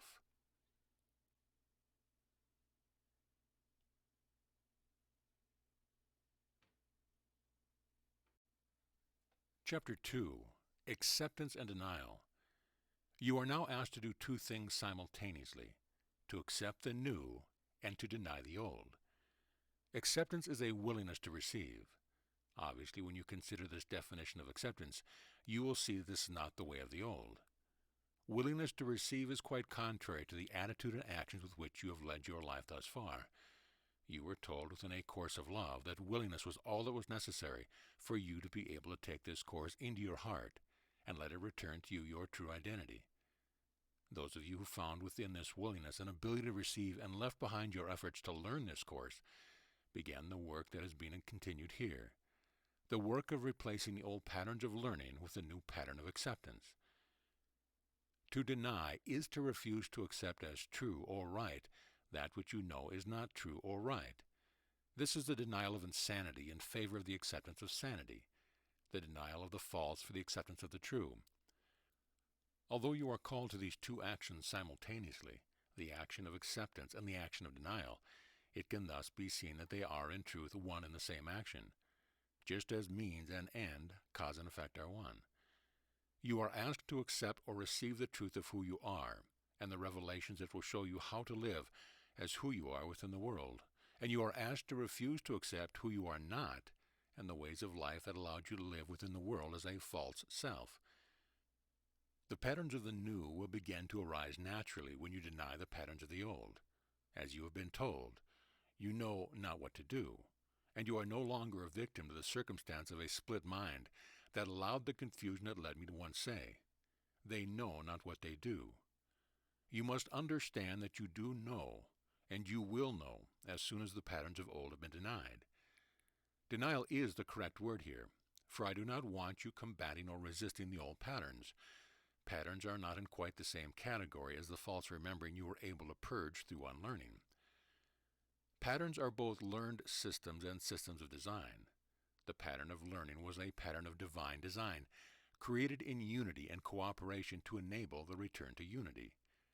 This pattern has achieved its desired end, and so is no longer needed nor appropriate. While it was once a pattern whose design was perfect for the desired end, continuation of this pattern will but interfere with your full acceptance of who you are in truth. An example of a pattern whose design was perfect for the desired end is that of a formal education. Education has a natural end point. When the education of a doctor, teacher, scientist, priest, or engineer is completed, it is time for the student to claim a new identity, that of doctor, teacher, engineer, priest, and to begin to live that new identity, to continue to feel a need to learn rather than realizing that the time of learning has come to an end, would be to not realize completion. In the example used here, an example that illustrates only one aspect of the learner's life, an inability to claim the new identity could at times be acceptable and even appropriate. In regard to the learning that you have now completed, learning that has revealed the true nature of who you are, your inability to realize your completion and claim your new identity cannot be seen as acceptable or appropriate. This is not a judgment, but simply the truth. To learn the truth and not accept it is different from learning what is necessary for a career. To learn the truth and not accept the truth is insane. To learn the truth and not accept the completion of your learning is insane. If you do not realize that you have learned all that you need to learn, you will retain the consciousness of the separated self rather than sustaining Christ's consciousness. It is because the patterns of old have at times provided you with a false certainty that they are difficult to deny. When we speak of denying here, we speak of denying yourself the use of the old so that the new can serve you. We speak of denying modes of learning in favor of simple acceptance of what is. It is proper now to deny the modes of learning, even when they seem to work for you in the past. That they seem to work is the illusion that will give way as you deny yourself access to the old so that the new can come. If you will examine this pattern of what you have believed works for you, you will find that you believe that each and every pattern will work in one instant and not in another, and that you make this judgment based upon the outcome. In other words, you make this judgment after the fact, when the outcome has occurred. For example, study habits that allowed the learner to achieve a successful grade or outcome in one instance would tend to be seen as a successful pattern, and would be repeated until such a time as the pattern failed to achieve the successful grade or outcome in another instance. Thus, what you have believed works for you is really like a game of chance. You give it a try, and if the outcome is as you desired it to be, you call it a success. And if the outcome is not as you desire it to be, you call it a failure. You admit that what you thought would work did not work. This will not often prevent you from trying the same thing again, although at times it will. No matter what you try, however, it is based on this concept of trial and error. No sure results are counted on. When a pattern of thought or behavior has been found to work in more cases than not, it is clung to as a sure thing, a proven pattern or way. What is seen as not working for you are often those matters that are beyond your personal control, and so patterns of personal control have become particularly entrenched. Thus have you learned ideas such as, when all else fails, plain old hard work will see you through, or that safety is the absence of risk-taking, or that information is power. Many of you have believed that the more details of life you have within your control, the more likely you are to control outcome. Others of you have believed that the more details of your life that are kept under the control of a benevolent system, such as that of government, the more likely you are to experience desired outcomes. Either way, control is seen as a powerful pattern. Although they may not seem so, all patterns have had to do with learning because you were, as a separated self, a being whose only function was learning. The function of all learning was to return you to your true identity. Because we are working now for the integration of your true identity into the self of form, or the elevation of the personal self, new patterns are needed. Systems are the result of your attempts to externalize patterns. Patterns are contained within. Looking at the patterns you have attempted to externalize can help you to understand the nature of the patterns. The justice system is a good example, an example of a system which you believe works most of the time, and are happy to use to acquire a desired end. but which, when it does not provide the solutions you might have desired, becomes a system you would rail against. You might consider that no system is foolproof, and still be willing to accept the bad with the good, but you would freely admit that your belief in any system working for you is not total. Any system that is not foolproof is based on a faulty design, a faulty pattern. Your misperception of the world have allowed for the development of no foolproof systems, because these systems are based upon misperceptions or illusion. Your desire to cling to systems that are not foolproof is insane, for their creation is based on the working of a split mind, and a split mind does not think clearly. All systems have been based upon your desire to understand the world around you rather than the world within you. If you were to understand the world within, you would need no systems to understand or manage the world without. These systems were attempts to learn the nature of who you are through external means, the means of learning the nature of the world around you. Thus, in the example of the justice system, you looked at the world and people around you and found the nature of both to be hostile. From this faulty conclusion, you developed a faulty system based upon faulty judgment. This system was meant to help you learn to deal fairly with a hostile environment, and then to develop a pattern based on what was learned, so that learning would not need to be endlessly repeated. Now these systems and patterns have become so entrenched that no new learning is seen as possible or desirable, even though the systems and patterns are known not to work. In truth, no new learning or new systems based on the learning patterns of old will work. Thus, we begin anew. The seeming difficulty with this new beginning stems from your desire to learn anew. You would say, if the justice system doesn't work, let's fix it.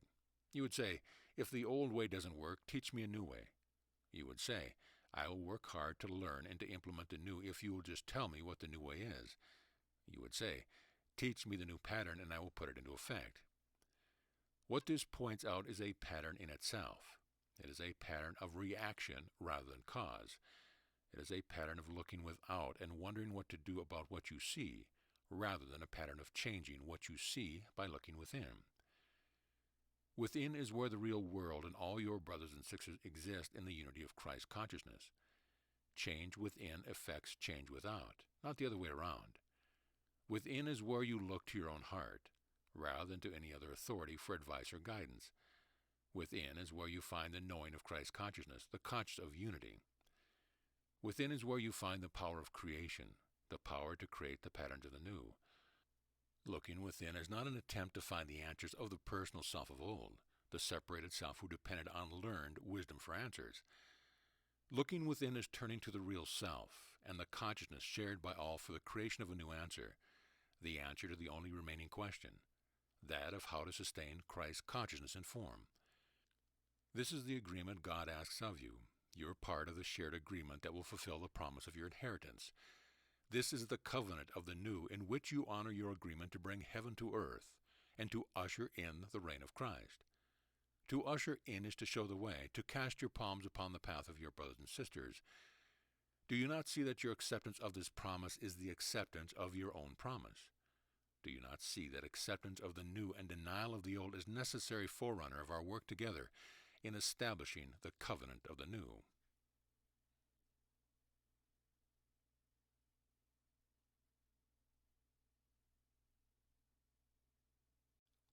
Chapter 3. The Covenant of the New. The covenant of the new is simply our agreement to proceed together on the palm-strewn path of Christ consciousness. It is a path upon which joy triumphs over sorrow and victory triumphs over defeat. All that it requires is the acceptance of the new and a denial of the old that will allow for the sustainability of Christ's consciousness and form. My dear brothers and sisters in Christ, this is the call you have heard for as long as you can remember, the call you have heard as often as you have grown still and listened. It is the one beautiful note, the tolling of the bell of the Lord, your invitation to return home. This call has always sounded. It is not a death knell, but a call to life. It is not of the past or the future, but of the eternal now. It is within you as we speak, the tone and timbre of this dialogue. It calls to you and asks you to invest your life with the very purpose you have always desired. You are not purposeless now. Your life is not meaningless. You are the ushers, the pioneers of the new. Your work, as will be often repeated, is to accept the new and deny or refuse to accept the old. Only in this way will the new triumph over the old. I have purposely used the words such as victory and triumph, words unusual to the body of this work, but words that will become usual in our normal conversation in this dialogue. I use them as I use together the words accept and deny. As the old must be denied for the new to come into being, the old must be vanquished in order for the truth to triumph over illusion. As the wholehearted, you have it within your ability to do what those who live their lives with a split mind can never do. You have it within your ability to mend the rift of duality, a state that was necessary for the learning of the separated self, but that is no longer necessary. The mending of the rift between heart and mind returned you to yourself. In the same way, the mending of the rift of duality will return the world to itself. The mending of the rift of duality was accomplished in you when you joined mind and heart and returned to the oneness and unity of Christ consciousness. Sustaining Christ consciousness will accomplish the same thing in your world. Duality and contrast are synonymous. In the time of the Holy Spirit, you learned through contrast. You learned from the contrast of good and evil, weak and strong, right and wrong. You learned from the contrast of love and fear, sickness and health, life and death. In this time of Christ, such learning is no longer necessary, and so these conditions of learning are no longer necessary. Thus, one of your first acts of acceptance is the acceptance of the end of the condition of learning. This does not mean, however, that you accept goodness and deny evil, or even that you accept love and deny fear. How can this be? Our first action in understanding what we are called together to do is to begin to declassify all the various aspects of life that were needed in the time of learning. This is why we began quite truthfully and simply with an acceptance of the new and denial of the old. This is as far as acceptance and denial need go. For if you give credence to the ideas of contrast, you bring those ideas forward with you into the new. We let the old go, and with it all ideas of contrast and opposites, of conflict and opposing forces. This is all that is needed for the new to triumph over the old. There are no battles needed, no victories hard won through might and struggle. This is what is meant by surrender. We achieve victory now through surrender, an active and total acceptance of what is given. Let us talk again for a moment of the idea of giving and receiving as one that was introduced within A Course of Love and taught quite thoroughly in a treatise on unity and its recognition. Let's talk of this now as an idea, rather than as something learned, and as an idea for you to carry forward with you into the new. This is the first of many ideas that were previously taught that I would like to talk of in a new way. These are ideas that address your true nature as a being existing in union, and this is why we call them ideas to carry forward. These are new ideas to you because you have recently learned them, and through the art of thought begun to integrate them into the elevated self of form.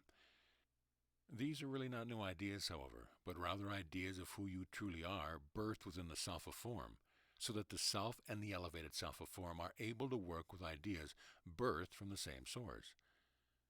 Ideas of who you truly are, birthed by the wholehearted self in union with all, are the ideas that will allow new patterns to emerge and the design of the future to be created.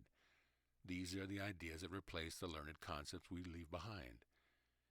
You will notice that all of these ideas have in common a quality of oneness. Oneness replaces duality or contrast. You will be seeking now for replacements for that which formerly ordered your life. Thus we will speak of these replacements. That giving and receiving are one in truth is best understood by taking away the idea of one who gives and one who receives.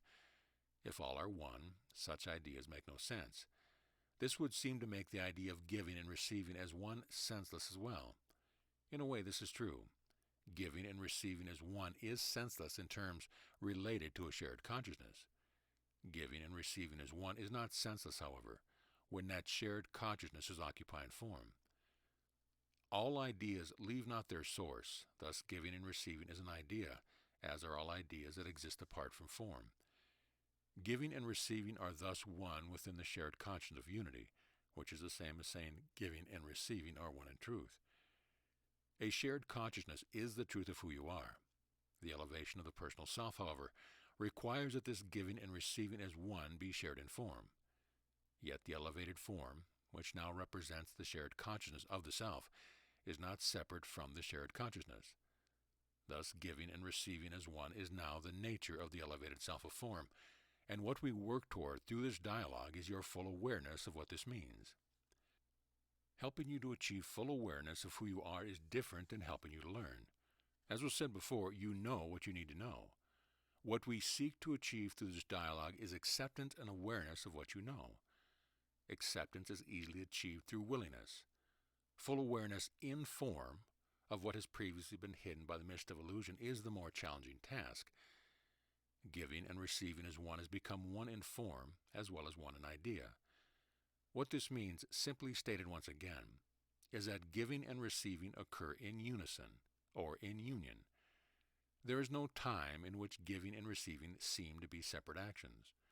There is no time in which giving and receiving is not occurring. Giving and receiving as one thus simply describes the nature of the new, the nature of shared consciousness. What might this mean to the elevated self of form? Using this dialogue as an example will serve to explain. This dialogue is continuous and ongoing. It is giving and receiving as one. It is merely represented by the words on this page, and the words on this page are but representations of what is continuously being shared. So too is it with you. You, as the elevated self of form, are a continual representation of what is continually being given and received, what is continuously being shared. You are a representation, for instance, of this dialogue. You are a representation of all of your brothers and sisters in Christ. You are a representation of the truth. You are a representation of all that is given and received in truth. You are a representation of creation, a representation of union. You are a representation of the self. As the self, you are giver and receiver.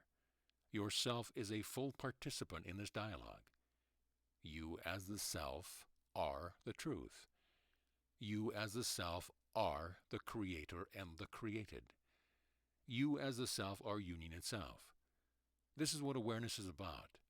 Consciousness has to do with that of which you are aware, to know what you now know, and remain only of the reality of the separated self, would not sustain Christ's consciousness in form.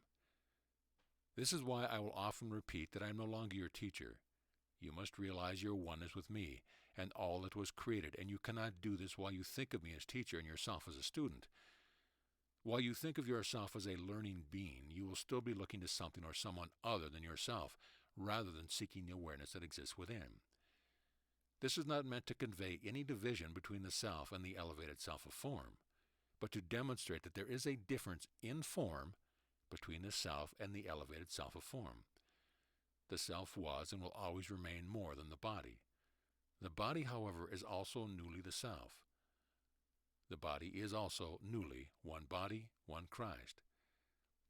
It is this difference that exists between the self and the elevated self of form that makes of us creators of the new, because the elevated self of form is new. The self is eternal. Your self of elevated form is newly birthed, just as I was once newly birthed, even though my self was eternal. One of the major things we will be seeing as we proceed is the difference between form and content, and the difference in the way separate forms express content. It will be challenging to become aware that different expressions do not make different. These differences were spoken of within this course as unique expressions of the self-same love that exists in all. As the system of nature supports the life of many different trees, the trees are all still of one life-giving and one life-supporting system. Can this be said of any of the systems you have developed as a learning being? Are your systems life-giving and life-supporting? The patterns of the new will create only such life-giving and life-supporting systems, as long as the patterns of the new are accepted and lived with your full awareness. Now I realize that this is just the first step revealed, and that many of you will feel already as if you are being asked to learn again, and not only that, but as if I have presented you with a concept difficult to learn. What you need to remember now is that your separated self already learned this concept of giving and receiving, and that for the elevated self of form it is simply a shared quality of oneness. It is not in need of learning or even understanding. It is. Awareness of what is a quality of Christ consciousness. Thus you are already aware of the truth of giving and receiving being one. This awareness exists within you, and you cannot any longer claim to be unaware of it through non-acceptance of what is. These are your ideas as well as mine. They are the ideas of your brothers and sisters as much as they are of God. I am teaching you nothing, nothing old and nothing new. I am reminding you of what you know as I have reminded you of your identity. What this portion of the dialogue attempts to do is to give you a language to support what you already know and are already aware of, so that you are more comfortable with letting what you know serve you in your creation of the new. All that you need in order to create the new is available within you. The power of the universe is given and received constantly in support of the creation of the new. This is what creation is. The entire universe, the all of all, giving and receiving as one. This is our power, and our power is needed for the creation of the covenant of the new in this time of Christ.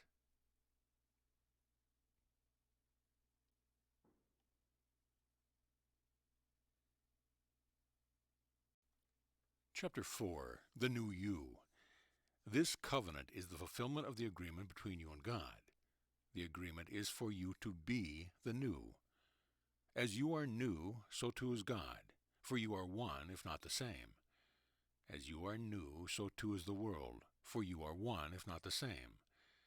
As you are new, so are your brothers and sisters, for they too are one, if not the same. While not the same, you also are not different. The difference you saw during the time of learning, differences that made you feel as if each being stood separate and alone, you are now called to see no more. In unity you are whole and inseparable, one living organism now raised above the level of the organism as you become aware of unity of form. It is time now for this idea to be accepted, for if it is not, you will remain in the prison you have created. Prison is an excellent example of the system you created with your faulty perception. As with all systems, it reflects an inward state and shows you what becomes of all those who see not what it means to be neither different nor the same, but to be one. For the moment, disregard any idea you may have of there being those who deserve the prison system you have developed, and any arguments you would cite about the heinous crimes of some. Think instead of prison simply becoming a way of life for those who are incarcerated there. Each of you has had an imprisoned personal self. Each of you who have entered Christ's consciousness has had the cell door and the prison gate thrown open and a new world offered. If you do not accept this opportunity, you remain incarcerated in a system that tells you when you will awaken, how you will spend your day, and when you will retire. You remain at the mercy of those who are incarcerated along with you. You remain at the mercy of those who would have power over you, and you remain subject to the laws of man. I tell you truthfully that until you are living as who you are, and are doing what you love, you are in prison. This prison is as much of your own making as are the actual prison systems that developed when shape and form was given to what you fear and what you believe will protect you.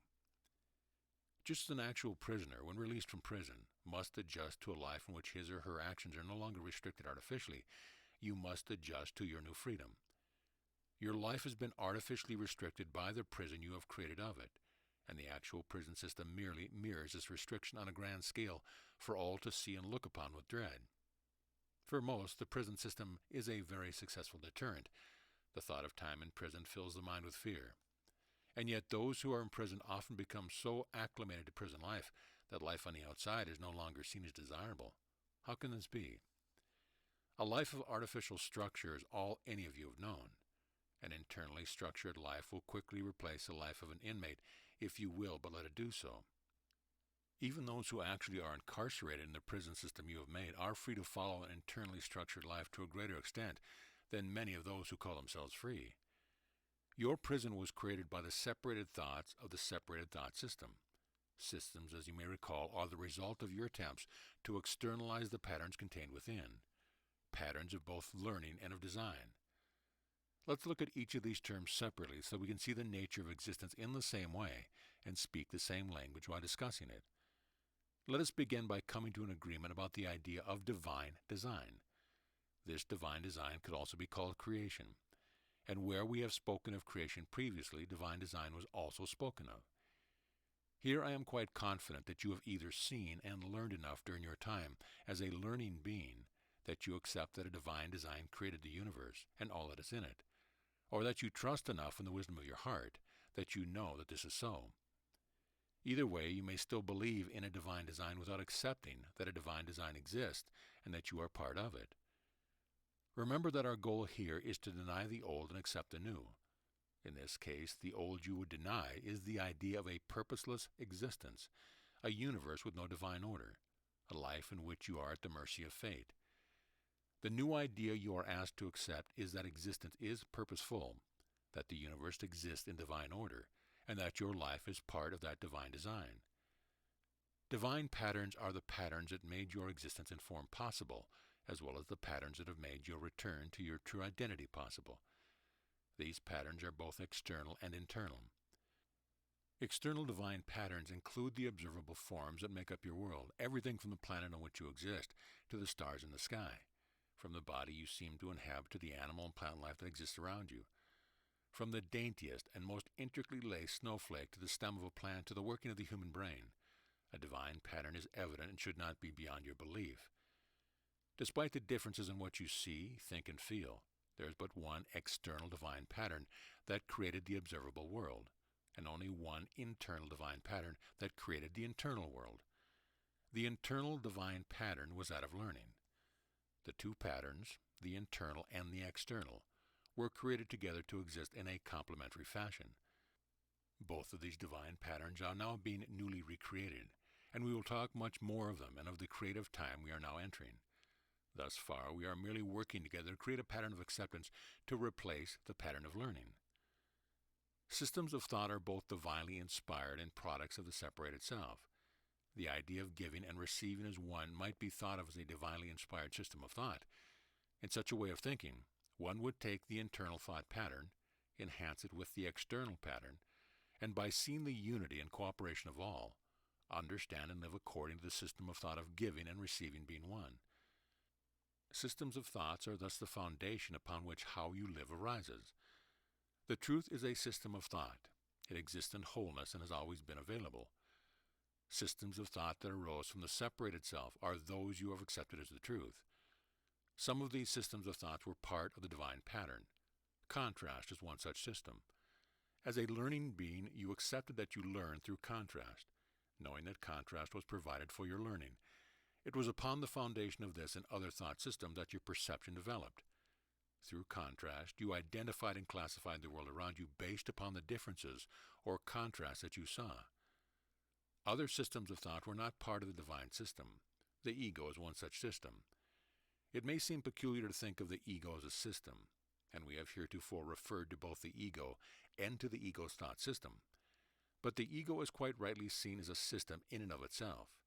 It is thought externalized and given an identity to you, but falsely believed to be yourself. From this one externalized thought pattern came most of your false ideas, ideas that made it difficult even for the divinely inspired thought system to provide the learning they were designed to impart. Such is the case with the system of learning through contrast. Since when the ego entered with its false ideas and judgment, contrast did not always provide the lessons. In addition, believing the ego had become an externalized self took you, the true self and the true learner, out of the learning loop. Obviously, these systems, built as they were upon patterns now being recreated, are part of the old. Externalized patterns or systems were also built from the systems of thought that have been your foundation, the basic building block of what you have seen as reality. As such, these systems too are obviously the old. Just as obviously, all we are left with is divine design. All we are left with is what was given, a divine universe, a divine existence. That divine universe, our divine existence, is now recreating the patterns that serve the time of learning. What was learned in the instant in which you came to know yourself is all that learning was for. Let us not dwell any longer on why this has taken so long, or on the suffering that occurred during the time of learning. This would be like dwelling on the inmate's life of an inmate once he has been freed. Let us simply create a new structure around the new pattern of acceptance, a structure that will provide you with the home on earth you have so long sought and used your faulty system to but attempt to replicate. I speak of structure here not as a thing, not as a building in which to dwell or as a set of rules or instructions to follow in order to build anew, but as structure that will provide you with parameters in which to begin to experience your new freedom. It is your questions and concerns that have led me to speak of such, for it is you who have felt such as this is needed. The unlimited freedom offered you is too vast for your comfort. Thus, without limiting this freedom at all, let us simply speak of a place and a way to begin to experience it, and of a place and a way to begin to create the new. This place in this way begins at the prison doors, begins, as we said earlier, with acceptance of the new and denial of the old. Turn your back on the prison of your former existence and do not look at it again. Do not long for its old structure of the false security you came to feel at times within it. Do not look for a new structure with barred windows and doors to keep you safe. Do not seek someone to tell you anew what to do with who you are now that you are no longer a prisoner. Do not give keys to a new jailer and ask to be taken of in exchange for your newfound freedom. Instead, see the world anew and rejoice in it, just as you would have had you literally spent your life within a prison walls. Breathe the sweet air of freedom. Be aware constantly of the sky above your head and desire no more ceilings to shield you from it. Beware of gifts offered in exchange for your newfound freedom. A hungry ex-prisoner may soon come to feel that 3 meals a day provided in the prison were gifts indeed. So too are the gifts many of you have desired and still feel as if you needed. If you have imprisoned yourself in order to earn a living by doing the work that brings you no joy and allows you not to be who you are, then you are called to walk away. If you are tempted by a relationship in which you cannot be fully yourself because of the security it will provide, you are but tempted by a false security and are called to turn away. If you are lured away from who you are by a drive to succeed, if you fear doing what you want to do because you might fail, if you follow another's path and seek not your own, then you have imprisoned yourself for the 3 meals a day of the old way. What has this to do with structure and parameters? Well, everything. You cannot deny the old and remain in the prison of the old. You have asked, and because you have asked, I am telling you that the permission you seek must come from your own heart and from your commitment to the covenant of the new. Once again, I remind you that there is no authority to whom you can turn. But in place of that outside authority, I give you your own authority, an authority you must claim in order for it to be your own. An authority you must claim before your externally structured life can become an internally structured life. Let this acceptance of your new internal authority be your first act of acceptance rather than learning. Turn to this as a new pattern, and to the new thought system of giving and receiving as one. Let the authority of the new be given and received. Become the author of your own life. Live it as you feel called to live it. We cannot build the new upon prison walls of old. Whatever imprisons you must now be left behind. Those of you now protesting have heard what you have so longed to hear. Protest no more.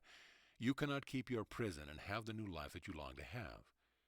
You may have to examine just what it is that imprisons you. You may find that it is an attitude more so than circumstance. Or you may feel as if the walls that imprison you are so sturdy and so long barred that you may as well be prison walls. You may even be a prisoner in truth and wonder how, save a grand escape, you can proceed.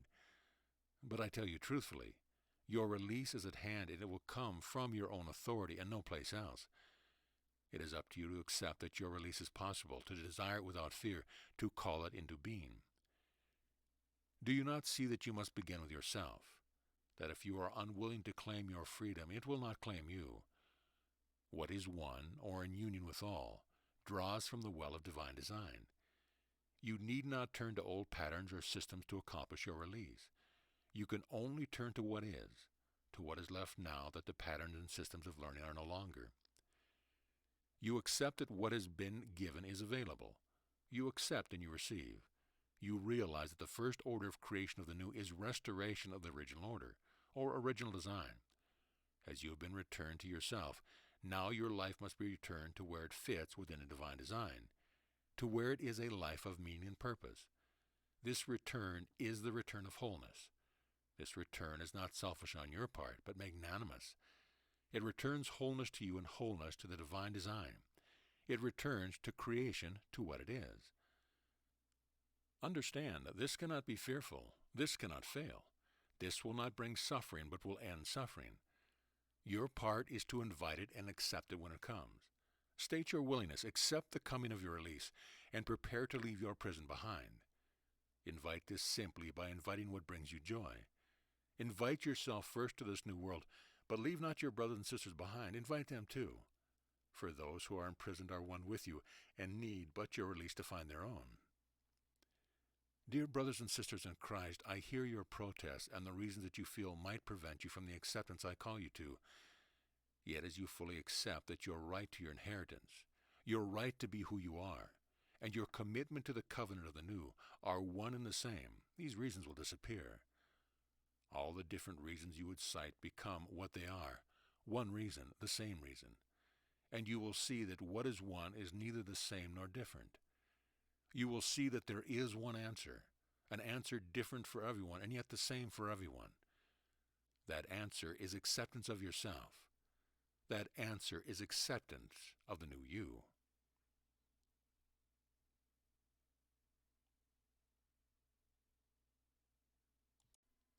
Chapter 5. True Representation. Within this course, your imitation of creation was often spoken of. This was about your ability to remember much of creation in a non-cognitive, intuitive way. It was also about the minor distortions that occurred between this non-cognitive memory and how you acted upon it, distortions that created major departures from the nature of creation. These distortions occurred as you assigned meaning or truth to things, truly believing in your ability to do so. You thus determined what the world around you was meant to represent. It was in much the same way that the ego came to represent you. What we are doing now is returning the world to its true representation. As was said in a treatise on the personal self, there is a huge difference between a true representation and a false representation. While the false representation of the ego self led to the world you see, it did not change the truth but only created illusion. Thus the truth is still available to be seen. The world without was created as a true representation of the world within, and as you become aware of the truth represented in all that encompasses and surrounds you, the boundaries between the inner and the outer world will diminish and eventually cease to be.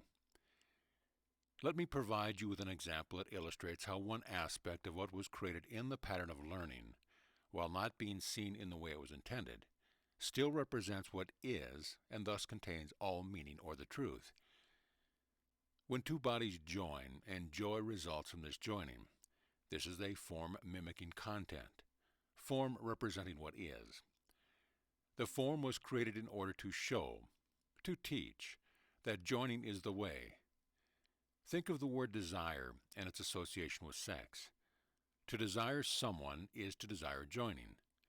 This desire was created to remind you, to point the way, to your true desires for your true identity as a being joined in oneness. This seeking of completion through oneness, this joining, is a true representation that shows you that completion does not come of standing alone, but of joining, as love does not come alone, but in relationship.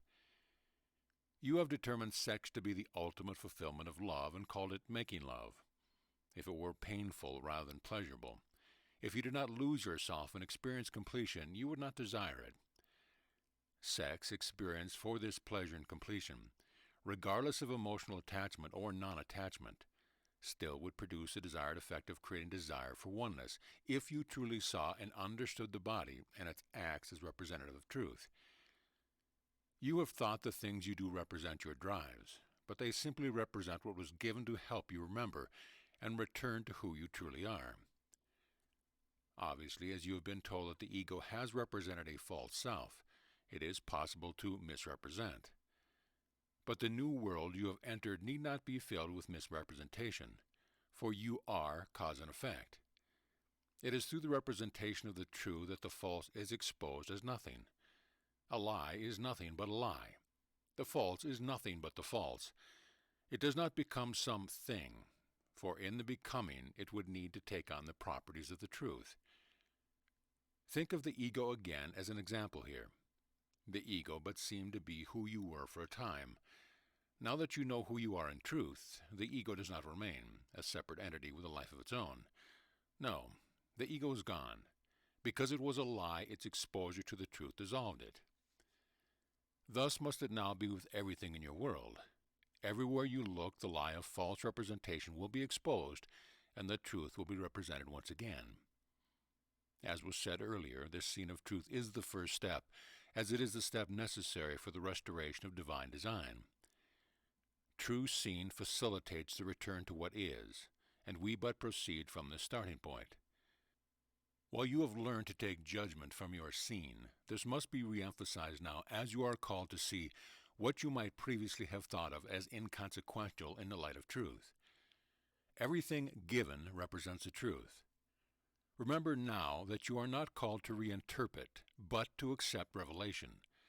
You will not arrive at the truth through thinking about what everything means. This is the old way that led to so much misinterpretation and misrepresentation. Acceptance of what is given is acceptance of what is given. All was given to you to remind you of who you are in the time of learning that is now passing away. Thus all was given to you to represent what is rather than to be what is. Now as you join with the truth, your representation, in the new time that is before us, will be what is in its representation. Simply put, this means that form will never be all that you are, but will return to being as it was intended, and will represent the truth of who you are. This true representation, being of the truth, returns you to the reality of the truth where you exist in oneness. Love and the loving patterns given in the time of learning are all that exist and all that you see. But what now will become of these patterns that are no longer needed as your learning and that of those around you comes to an end? What was created to serve the time of learning, to represent what is and aid you in your return to what is, will become what is once again. What you can see with your body's eyes will not be all that is, but will represent all that is truly. What was made of what was created in order to serve the ego will cease to be, just as the ego has ceased to be. To outline and define the differences between what was created and what was made would be to create a tome of information, and this is not needed now. The desire for such is a desire to think through once again the meaning of everything and to have a tool to help you do so. This would assume that you are still a learning being and have need of such help. You are no longer a learning being and need not this assistance.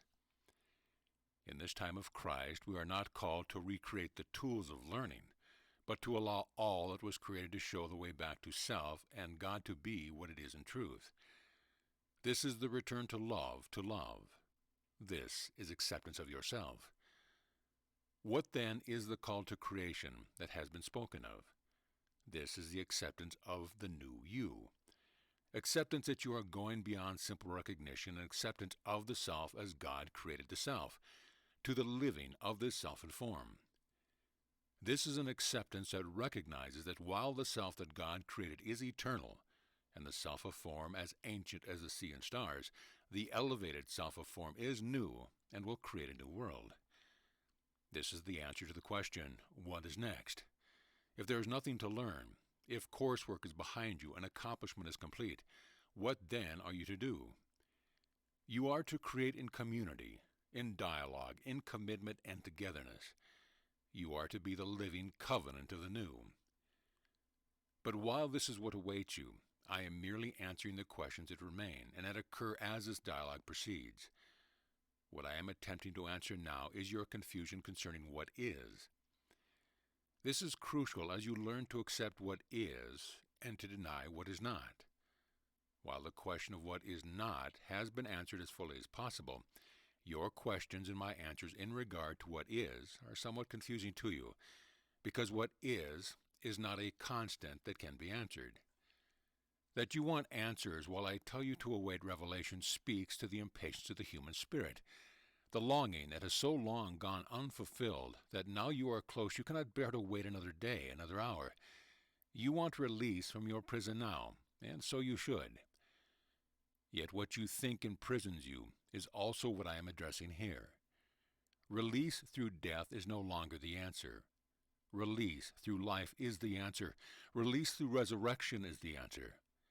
You have died to the old, but surely it would seem easier in some ways to have literally died and been released from the prison of the body, the prison of the earth and your immediate environment, the prison of your mind and the thoughts that so confuse you, the prison of past and future in a now that isn't changing fast enough to suit the new you whom you have become. This is what we discuss today. We discuss being what you represent in truth. We discuss the elevation of form, and what we have discussed thus far is the acceptance of form of what it is. This is the new reality you have desired. To live as who you are in form. To not wait for death's release, but to find release while still living in form. Thus we begin the new content of the form you occupy. We return the form you occupy to its natural state. Only then can we proceed to creation of the new. Because Christ consciousness is consciousness of what is, we begin with what is, with creation as it was created, rather than as if you have perceived it to be. From this starting point only can we move forward to the future we create together. What I am revealing to you here is that what was once a prison may no longer be a prison. If you continue to think of your body as a prison, if you continue to think of your environment, your mind and time as a prison, how can it exist in perfect harmony with the universe? As you can see, you are now approaching another thought reversal. Fear not that your confusion will last, for with this thought reversal will come your final release. You will soon wonder, if you haven't already, just how it is going to be possible to live as your new self while still in form, while still in a form that seems inconsistent with your being, while still in a form that exists within a form, within a world that seems inconsistent with your being. You will wonder how, if you are done learning, the patterns of learning will change to help you embrace the acceptance of this new time of no time. You will wonder how to live in time as a being no longer bound by time. And I tell you truly, that once acceptance of what is complete, we will go on to these questions of the new, and together we will find the answers. So let today's dialogue serve as a final call, a most emphatic call to acceptance.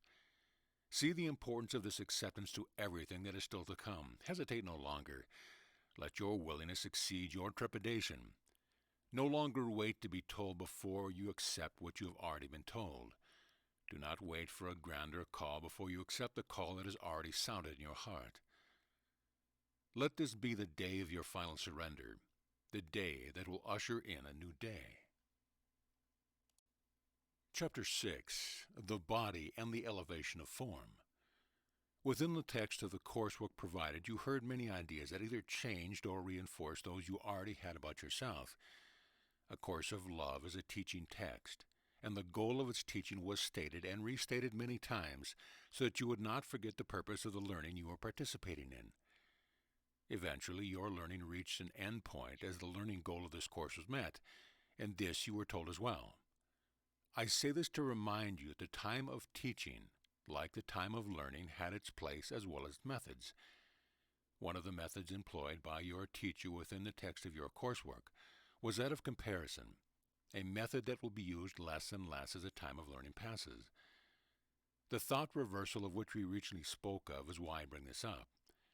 During your time of learning, I used a method of comparison. I compared the real to the unreal, the false to the true, fear to love, in order to point out the insanity of your perception and the perfect sanity of the truth. For some of you, the repetition of the properties of the false that aided your learning may now work as a detriment to your acceptance as you cling to ideas concerning false representations rather than let them go in order to embrace true representation.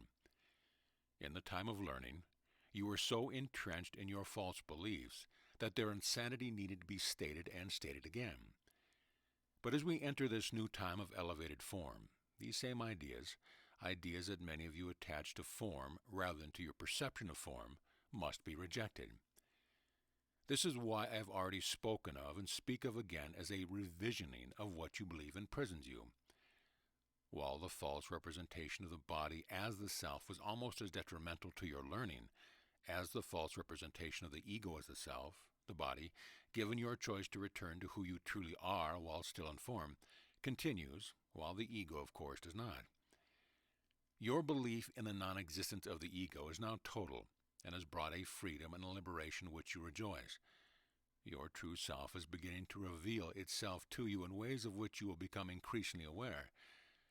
As you identify more intimately with the self you truly are, the self of form is likely to grow more and more foreign to you and less comfortable. Thus, what is required now is a new way envisioning the body and its service to you. Like all that was created for the time of learning, the body was the perfect learning device. Seeing it as such assisted us in bringing about the end of the time of learning. But now your body, your form, must be seen in a new way.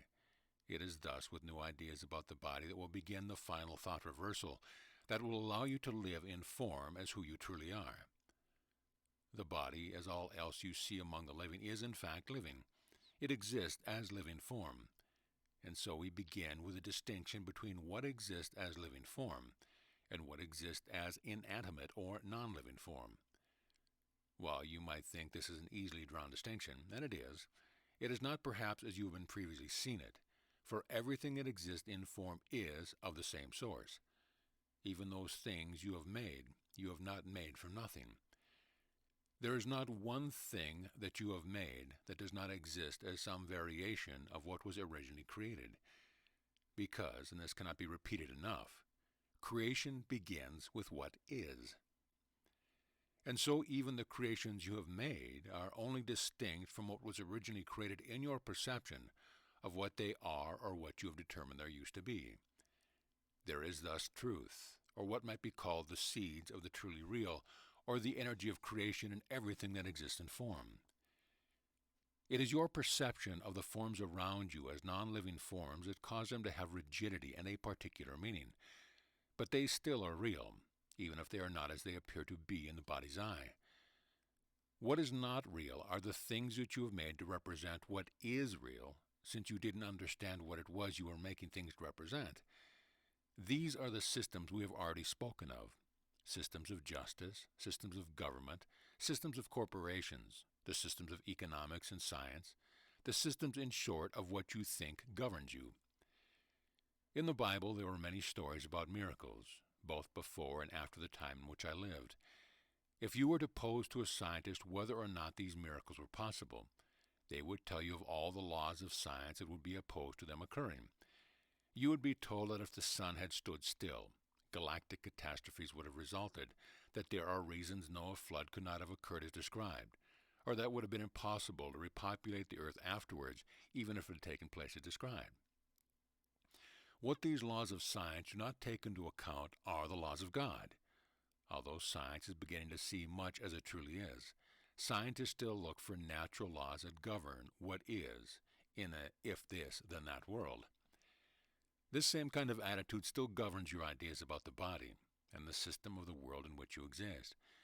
If you no longer living in a if-this, then-that world, then the same laws will naturally not apply.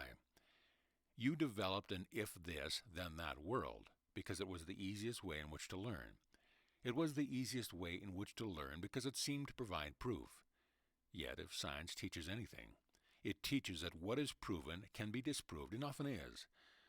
Thus, the prayer of the Native Americans who thank the sun for rising each day is a prayer that acknowledges that the sun may not rise.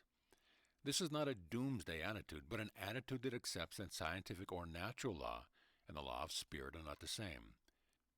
There are many stories in many cultures that celebrate and bear witness to the happenings that reveal that the laws of spirit and the laws of man coexist. Yes, there are natural laws, but these natural laws are not the sets of facts you have defined them to be, but rather a staggering series of relationships without end, relationships that exist in harmony and cooperation. This is a harmony and cooperation that might one day extend to the sun, and a demonstration that the sun need not rise, or perhaps need not set, and the earth would still be safely spinning in its orbit. Now, if this were to happen, scientists would quickly determine the existence of a natural law that allowed this event to happen. It would require the reworking of many previously known scientific facts, but this would not prevent them from discovering new scientific facts. I mean no disrespect to scientists and bless them for their desire to find the truth, as you should bless them for the certainty they have given you in an uncertain world. Even if it has been a false certainty, it served a great purpose in the time of learning. Discovery has been a grand facilitator of the human spirit's quest for the truth, and is part of what brought you finally to the quest to know yourself. I am calling all of this to mind in order to bring our discussion concerning the suspension of belief. If you continue into the new with your old ideas about your body, the old body will be what you carry into the new with you. So let us begin with the suspension of belief in what you think you know about the body, in what science would tell you about the body, in what you have experienced as a body. a suspension of belief that comes in the same spirit as that of the Native American, who knows that the sun may rise and may set, but also knows that it may not. I am speaking of a spirit that is open to the discovery of something new and unbelievable, and even scientifically impossible, as well as to the creation of something new. For in this time of revelation, discovery is the new divine pattern that will replace the thought systems we have spoken of. To discover is simply to find out what you did not previously know. Creation of the new will be predicated on the discovery of what you did not previously know. This will not happen if you cling to known truths. Revelation cannot come to those who are so certain of what is that they cannot allow for the new to be revealed. Your certainty about what is a false certainty, a learned certainty based on the fear that caused you to order the world according to a set of facts and rules. Be jubilant rather than hesitant about the time of discovery that is before you. Calling what you think you know into question is not a call to return to uncertainty, but a call to allow real certainty to come. If you think of the old as a world in which an attitude of if this then that ruled, and the new as a world in which giving and receiving are one, you will begin to see the enormity of the thought reversal now awaits your acceptance. As I said earlier, we begin by applying this new attitude to the body. You have been taught that if you take care of your body in certain ways, then good health will result. You have been taught that if your body expends energy, then it will need the refueling provided by food or rest. The list could be endless, but these examples will suffice. These modes of behavior concerning your body were given to teach and to represent. What you have done is turn them into implacable rules you call natural laws. When these natural laws have been shown at times to not apply, you consider these instances flukes or miracles. When a person who has exhibited healthy habits gets sick, you think it is unfair.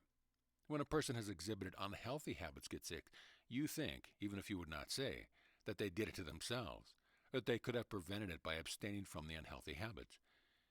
You might now look at these two attitudes and see that they are somewhat silly, but still you would cling to them because you would believe the person of healthy habits has a greater chance of not getting sick than the person of unhealthy habits.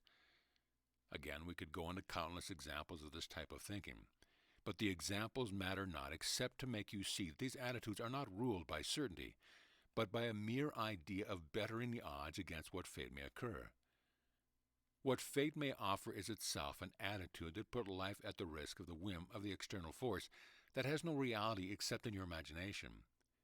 What is this thing called fate? Like all the systems you believe in, it is a system too, an internal idea given a name, externalized, and blamed for all that you do not understand, all that cannot be made to make sense, all that seems unfair and beyond your control. When you remember that we have left blaming behind, you will see that belief in fate is just as systematic and in need of being left behind as is belief that illness can be blamed on certain habits. This may not be the type of blaming you see as easily as that of blaming a friend for your hurt feelings or blaming the past for the present. And yet, what ridding your mind of ideas of placing blame does is take it one step away from the thinking of the if this, then that thought system we are leaving behind. As a non-learning being, you are now called to accept that you no longer need this type of learning device and to realize that it will no longer serve you. Let us return now to the beginning and start with the body as a given. It is what it is in terms of flesh and bone, and it is also the form that is now serving to represent the truth of who you are. How might this change the laws of the body, the laws you gave the body in the time of learning, knowing not what the design of the body represented? What might the bodily design now represent? The first example of the body we presented newly was that of the perfect design of the joining provided through sexual intercourse, a design given to lead the way to desire for oneness and completion. We have talked of but one replacement for the pattern of learning, the pattern of acceptance. What might the body be called to accept? This is an easy answer, as you have already called upon the body to accept the indwelling of Christ. You have replaced the personal self, the self of learning, with the true self. You have accepted your true identity. How could the body now be the same as it once was? The body was, in the time of learning, representative of a learning being. The ego, however, narrowed your ideas of what the body was here to learn the ideas of survival. You thus learned to survive rather than to live. You increase the lifespan of a human being, but you increase not its capacity for true living or true learning. And with the extended lifespan came extended reasons for fear, and a physical form that you came to believe needed greater and greater resources to maintain. The body is now the embodiment of the true self, the embodiment of love, the embodiment of divinity. Its existence is given as it was always given. But now the very nature of its existence has changed. I say changed here because you may remember that change occurs in time. Outside of time and form, yourself has always existed in perfect harmony in which it was created. Now that yourself has joined the elevated self of form, you exist together both in time and outside of time. Remember, the elevated self of form will never be all that you are. This does not imply, however, that there are portions of yourself missing from this new experience and form you now enter into, but that the elevated self of form is now able to join with the self in unity of shared consciousness. You are whole once again, and your form will merely represent one aspect of your wholeness in the field of time. The self of form, as form, could never truly experience the all of everything that is the natural state of the formless. But the true self cannot cease to experience its natural state, the state of Christ consciousness, sharing in unity the all of everything. So these two states, the state of form and the state of unity, are both in existence right now. In the state of unity, your true self is fully aware of the elevated self of form and is fully participating in its experience and feeling. The elevated self of form, however, being a form that still exists in time, must realize the consciousness of the true self in time. What this means is that the elevated self of form may still need time to come to know the changes that only occur in time, although they are already accomplished in unity. This is why we have spoken of miracles and of the collapse of time the miracle is capable of providing. We have redefined the miracle as the art of thought, or the continual act of prayer that sustains a unity of Christ consciousness. Form and time go together. Yet you have been told time is a measurement of learning. If you are no longer a learning being, for what is time needed? Time is needed now only for the transformation of the self from a learning being to a being that can accept the shared consciousness of unity and begin to discover what this means. Chapter 7. Time and the Experience of Transformation. Just as when you were a being existing in the shared consciousness of unity, you couldn't know what the experience of form would be like without entering into it, you cannot know the experience of unity without entering into it. To enter into the experience of form is something you can picture in your mind, and that you have language to represent because you are aware of the self of form. To enter into the experience of unity is something more difficult to imagine, and something for which you have little language. You were told within this course that what you learn in unity is shared. This language was used because you were still at that time a learning being. Now we will adjust our language somewhat to represent the new and restate what was said earlier as, what you discover in unity is shared. Learning does not occur in unity, but discovery is an ongoing aspect of creation, and thus of the state of union in which you truly abide. You were also told within this course that because you were learning in separation, unity had to be experienced individually before learning could be shared at another level, and that levels are a function of time. We then talked of the integration of levels at collapse time. This integration of levels is the integration of form and unity. When Christ consciousness is sustained, time will collapse and the sun may not need to rise or set to separate day and night. Resting and waking will be part of the same continuum of being. Experience of form take place in time because experience too was designed for learning. Now experience is needed in time to aid your total acceptance of what you have learned. In order to experience a new you, you must answer the call to let revelation and discovery, rather than learning, be what you gain from experience. What was created cannot be uncreated. Thus, transformation is needed. The miracle makes you fully aware of the embrace and the consciousness of unity and places you outside of time, In this state, no duality exists. Doing and being are one. Action is the bridge between form and the formless because action is the expression of the self in form.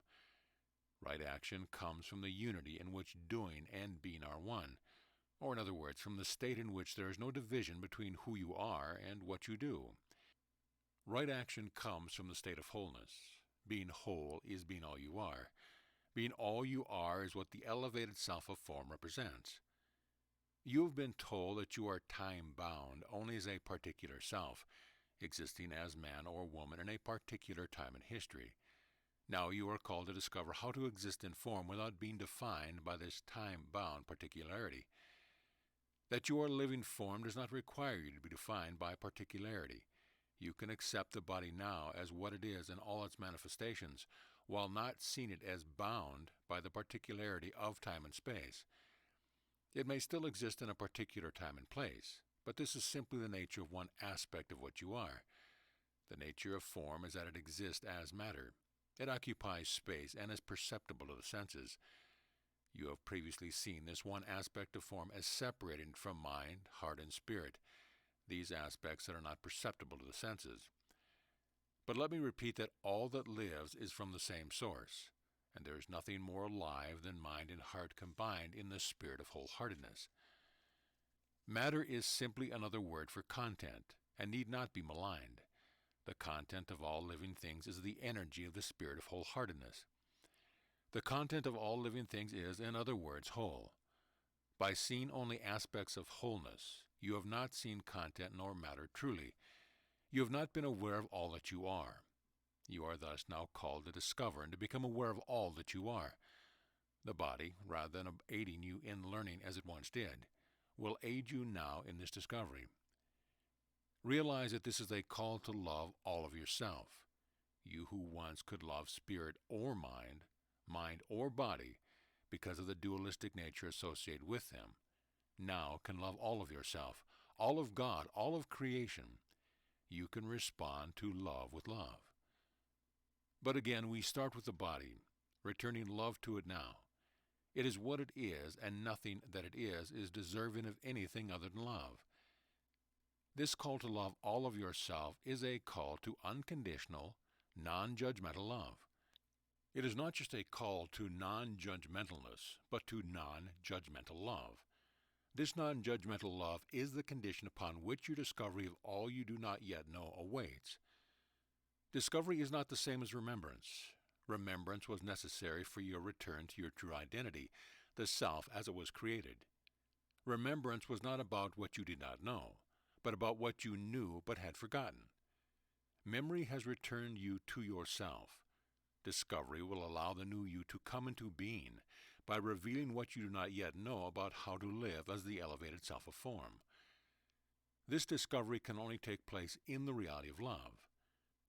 Being in love is a definition of what you now are as you accept the unconditional, non-judgmental love of all. This is a transference of love from the particular to the universal. Loving all that you are, including your body, is not love of the particular but universal love. The old way in which you related to your body, be it a love or a hate relationship, was a particular relationship with the vessel that only seemed to contain you. It was a relationship with the separated self. Now, because your relationship is with wholeness, you can transfer love from that particular to the universal by loving all. We are one body, one Christ. The observation, envisioning, and desire you have been practicing in order to be ready to accept revelation works hand in hand with the new pattern of discovery. But discovery is less time-bound. Now, let me explain. Observation takes place in time, even while you have been called to observe what is. What you are observing in form are the representations of what is in time. Your envisioning, too, is bound to time, and that is why so many of you think of envisioning as envisioning the future. Envisioning is less bound to time than is observation, because it is not about what your body's eyes see, and will increasingly join with what you observe until your vision is released from old patterns and guide you more truly. Desire is an acknowledgement of the uniqueness of each self, and is a demonstration of means and end being the same. Desire keeps you focused on your own path and leaves you non-judgmental of the paths of others. Yet desire, like observation and vision, is still related to the self of form. It is a step toward full acceptance and awareness of who you are now, and what this means is you become the elevated self of form. Revelation is of God. Observation, vision, and desire are steps leading you beyond what the individual, separated self sees, to the revelation of what is. These steps that lead to revelation are not ongoing aspects of creation, because they are related to particular forms as they exist in time. Time is not an aspect of eternity or of unity. Time is thus what has separated the self that exists in form from the self that exists in union, or the state of Christ consciousness. By becoming one body, one Christ, you have accepted existence as a non-particular being in a state outside of time. You have accepted existence as a new self, the self of elevated form. You just do not yet understand what this means. Discovery is not bound by time, as it is an ongoing aspect of creation. As you were told in a treatise on the new, the future is yet to be created. While this seems like a time-bound statement, it is not. It is merely one way of stating that creation is ongoing rather than static. That while creation is, and is as it was created, it was created to be eternally expanding and expressing in new ways. With your new awareness, you are now linked, through the consciousness of unity, with the entire field of creation, rather than only with the time-bound field of creation of form. As your awareness grows, you will begin to expand and express in new ways. Those ways thus now include the form of your body without being limited to creation of and in form. The body has thus joined creation in a non-time-bound way. Evolution is the time-bound way in which the body has participated in creation. This is why you have been told that you are not called to evolution.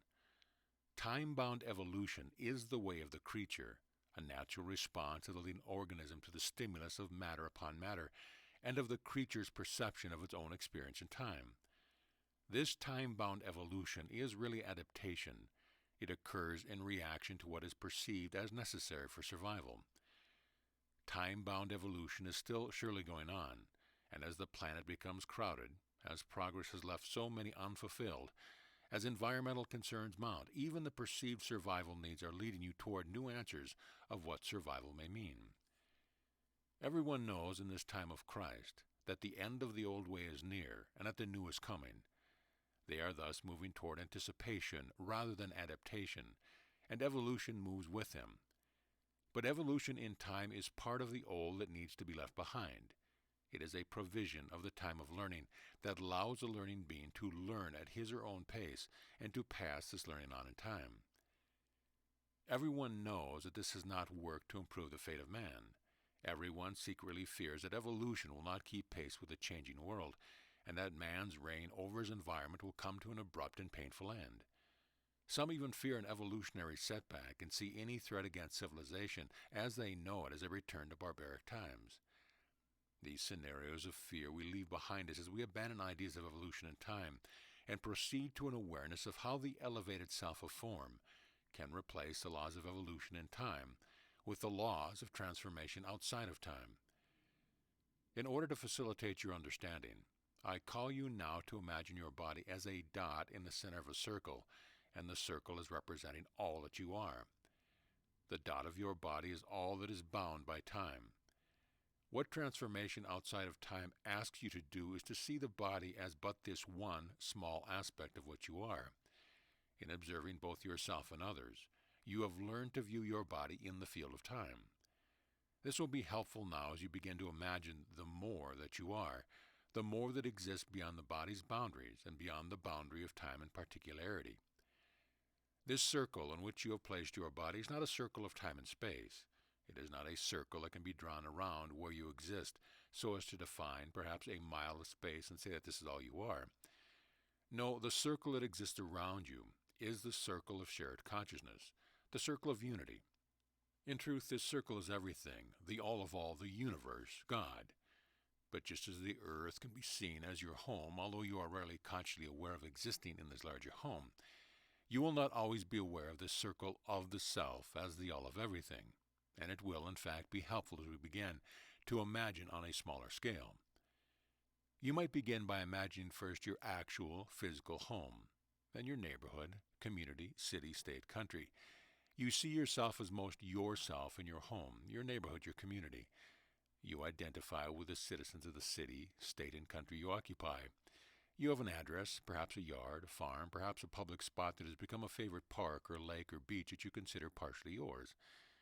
You have a route to and from your work or other places that you go, where you see familiar landmarks, structures, and faces. You visit the homes of friends and relatives, your church, perhaps a social, school, or library, certain restaurants or places of civic duty or social engagement. You may expand the small territory you call your own with business travel or vacations, and have more than one locale that feels like home. Or you may never travel far beyond the building in which you dwell. What I ask you to do is to think of these areas as a territory of your body, and to remember that while this is your territory, it is a shared territory and a territory within the territory of planet Earth. Thus we will begin once again with parameters, with a territory of shared consciousness, rather than with consciousness of the all of everything. This territory we will call a territory of your conscious awareness. This territory of conscious awareness is shared with the larger conscious of unity, just as the territory of your body is shared with those who live and work nearby. This territory of conscious awareness exists within the larger conscious of unity, just as the territory of your body exists within the larger territory of the planet Earth. We will begin here with the territory of your conscious awareness, knowing that discovery and revelation will expand this territory, and realizing that no matter how small this cosmic territory may be, it will still at times give way to the awareness of the all of everything. Chapter 8. The Territory of Conscious Awareness. Continuing to imagine your body as the dot within a circle, I ask you to imagine now being able to take a step outside of the area of this dot and into the area of the wider circle. In this area of the wider circle, there is no time, no space, no particularity. It is an area of unlimited freedom. Yet we will begin with parameters that make this area as imaginable to you as possible, because here is where all that you can imagine can become your new reality. Imagine this first as a place where no learning is needed. You might say now, this you have heard before. This idea of no longer needing to learn has intrigued you since it was first mentioned, and yet it seems too impossible and too good to be true. You are too used to thinking of yourself as a learning being to truly experience the freedom of not being bound by this constraint. In all of your life, you can think of no ability you have not achieved through learning, and yet most of you have discovered something that comes easily to you, something you might have said or been told you have a natural talent or an ability to do. These things some of you have practiced or studied to take advantage of your natural ability, and in so doing may have found a continued ability to learn faster, or achieve more in this area than those who are not seen as having a natural ability of this particular kind. But because you are prone to comparison, many of you have been discouraged by not being able to be the best despite your natural talent or ability, and have given up working hard to be the best.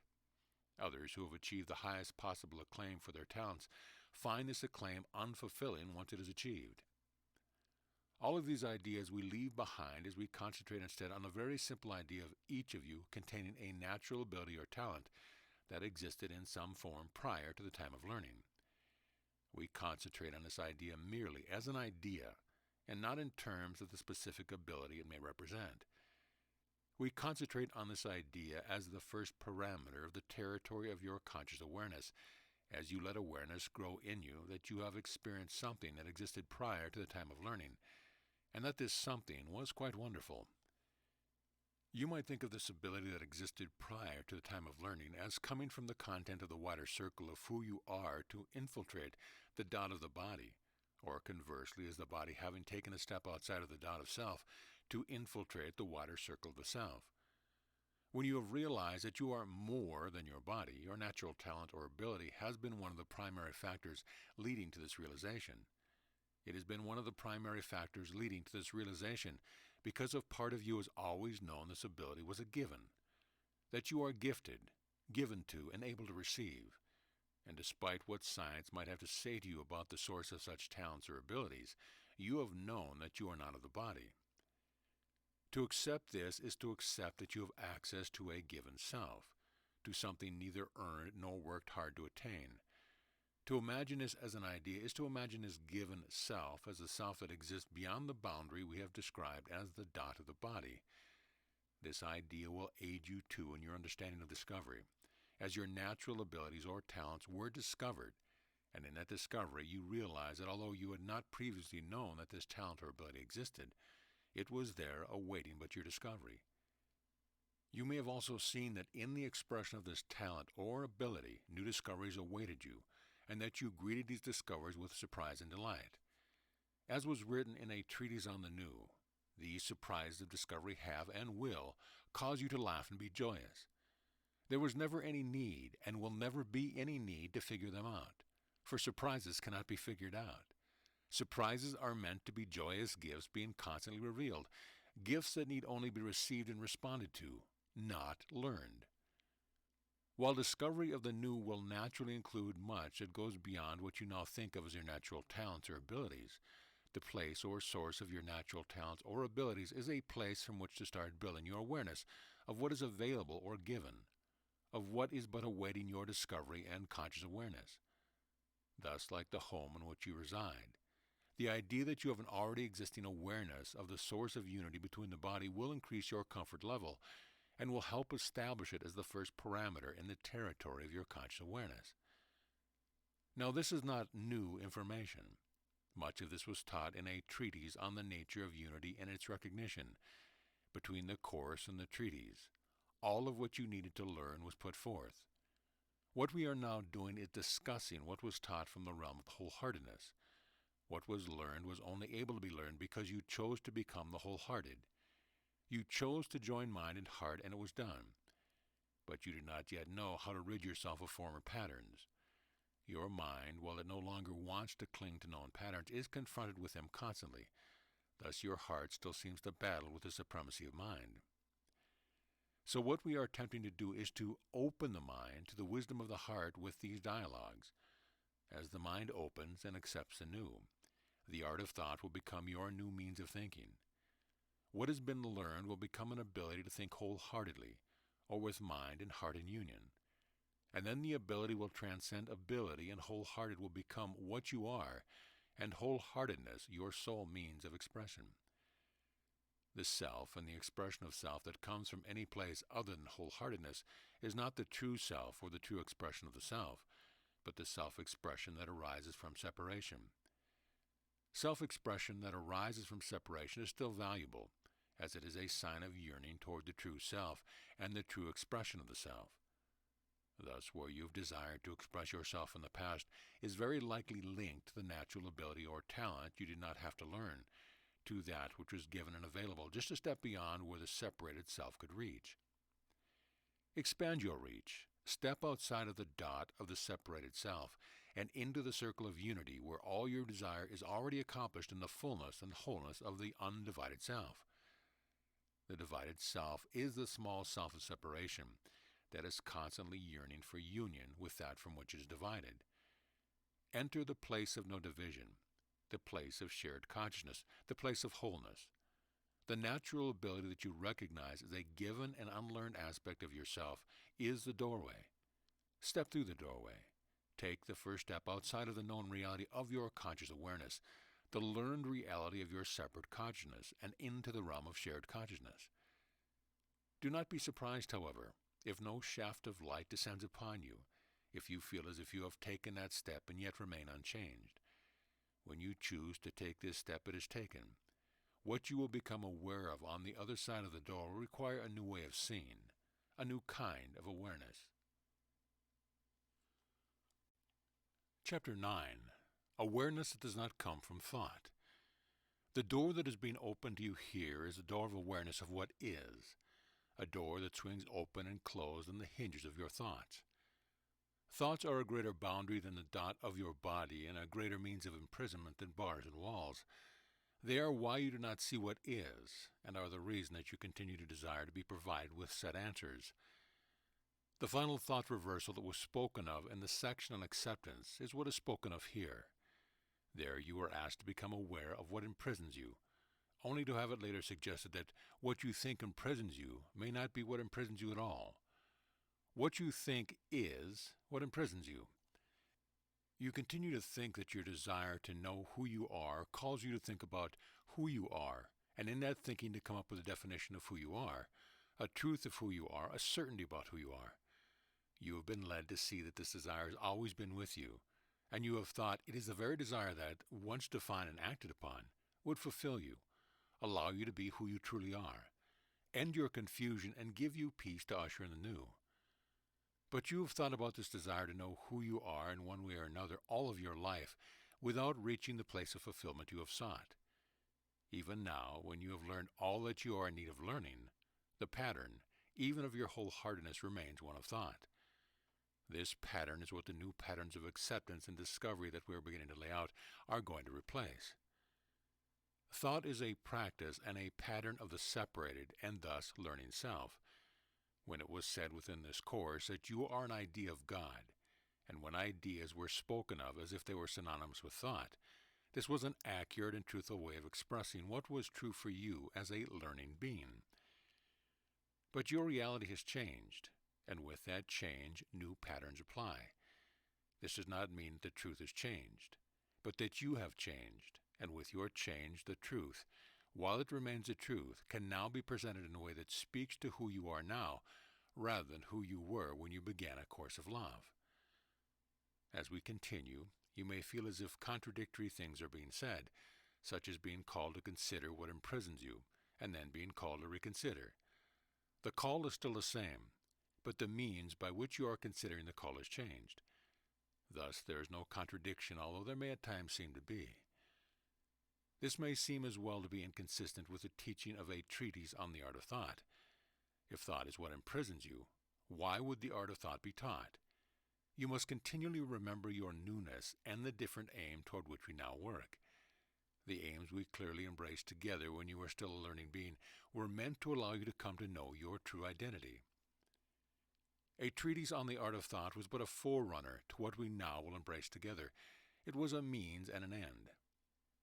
The same is true of the beliefs set forth in a treatise on the nature of unity and its recognition. What was taught in order to aid your recognition will clearly be different from what is revealed once that recognition has been brought about. Just as the art of thought led to abilities beyond the thinking of the ego mind, the beliefs of the treatise on unity were meant to lead beyond the need for beliefs, and a treatise on the personal self meant to lead beyond the personal self. Thus the treaties were not inconsistent with our aims here. Learning always has as its goal leading the learner beyond learning. With the treatise on the new, we establish what lies beyond learning. Now, as we embrace the new together, it must be realized again and yet again that the new cannot be learned.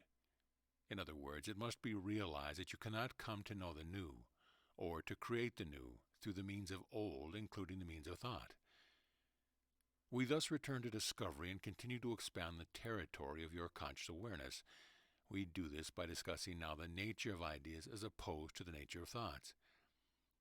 Like the natural abilities you discovered existed within you prior to the time of learning, ideas are also discoveries that you make, discoveries that exist apart from learning. Ideas come to you. They are given and received. They are surprising and pleasing in nature.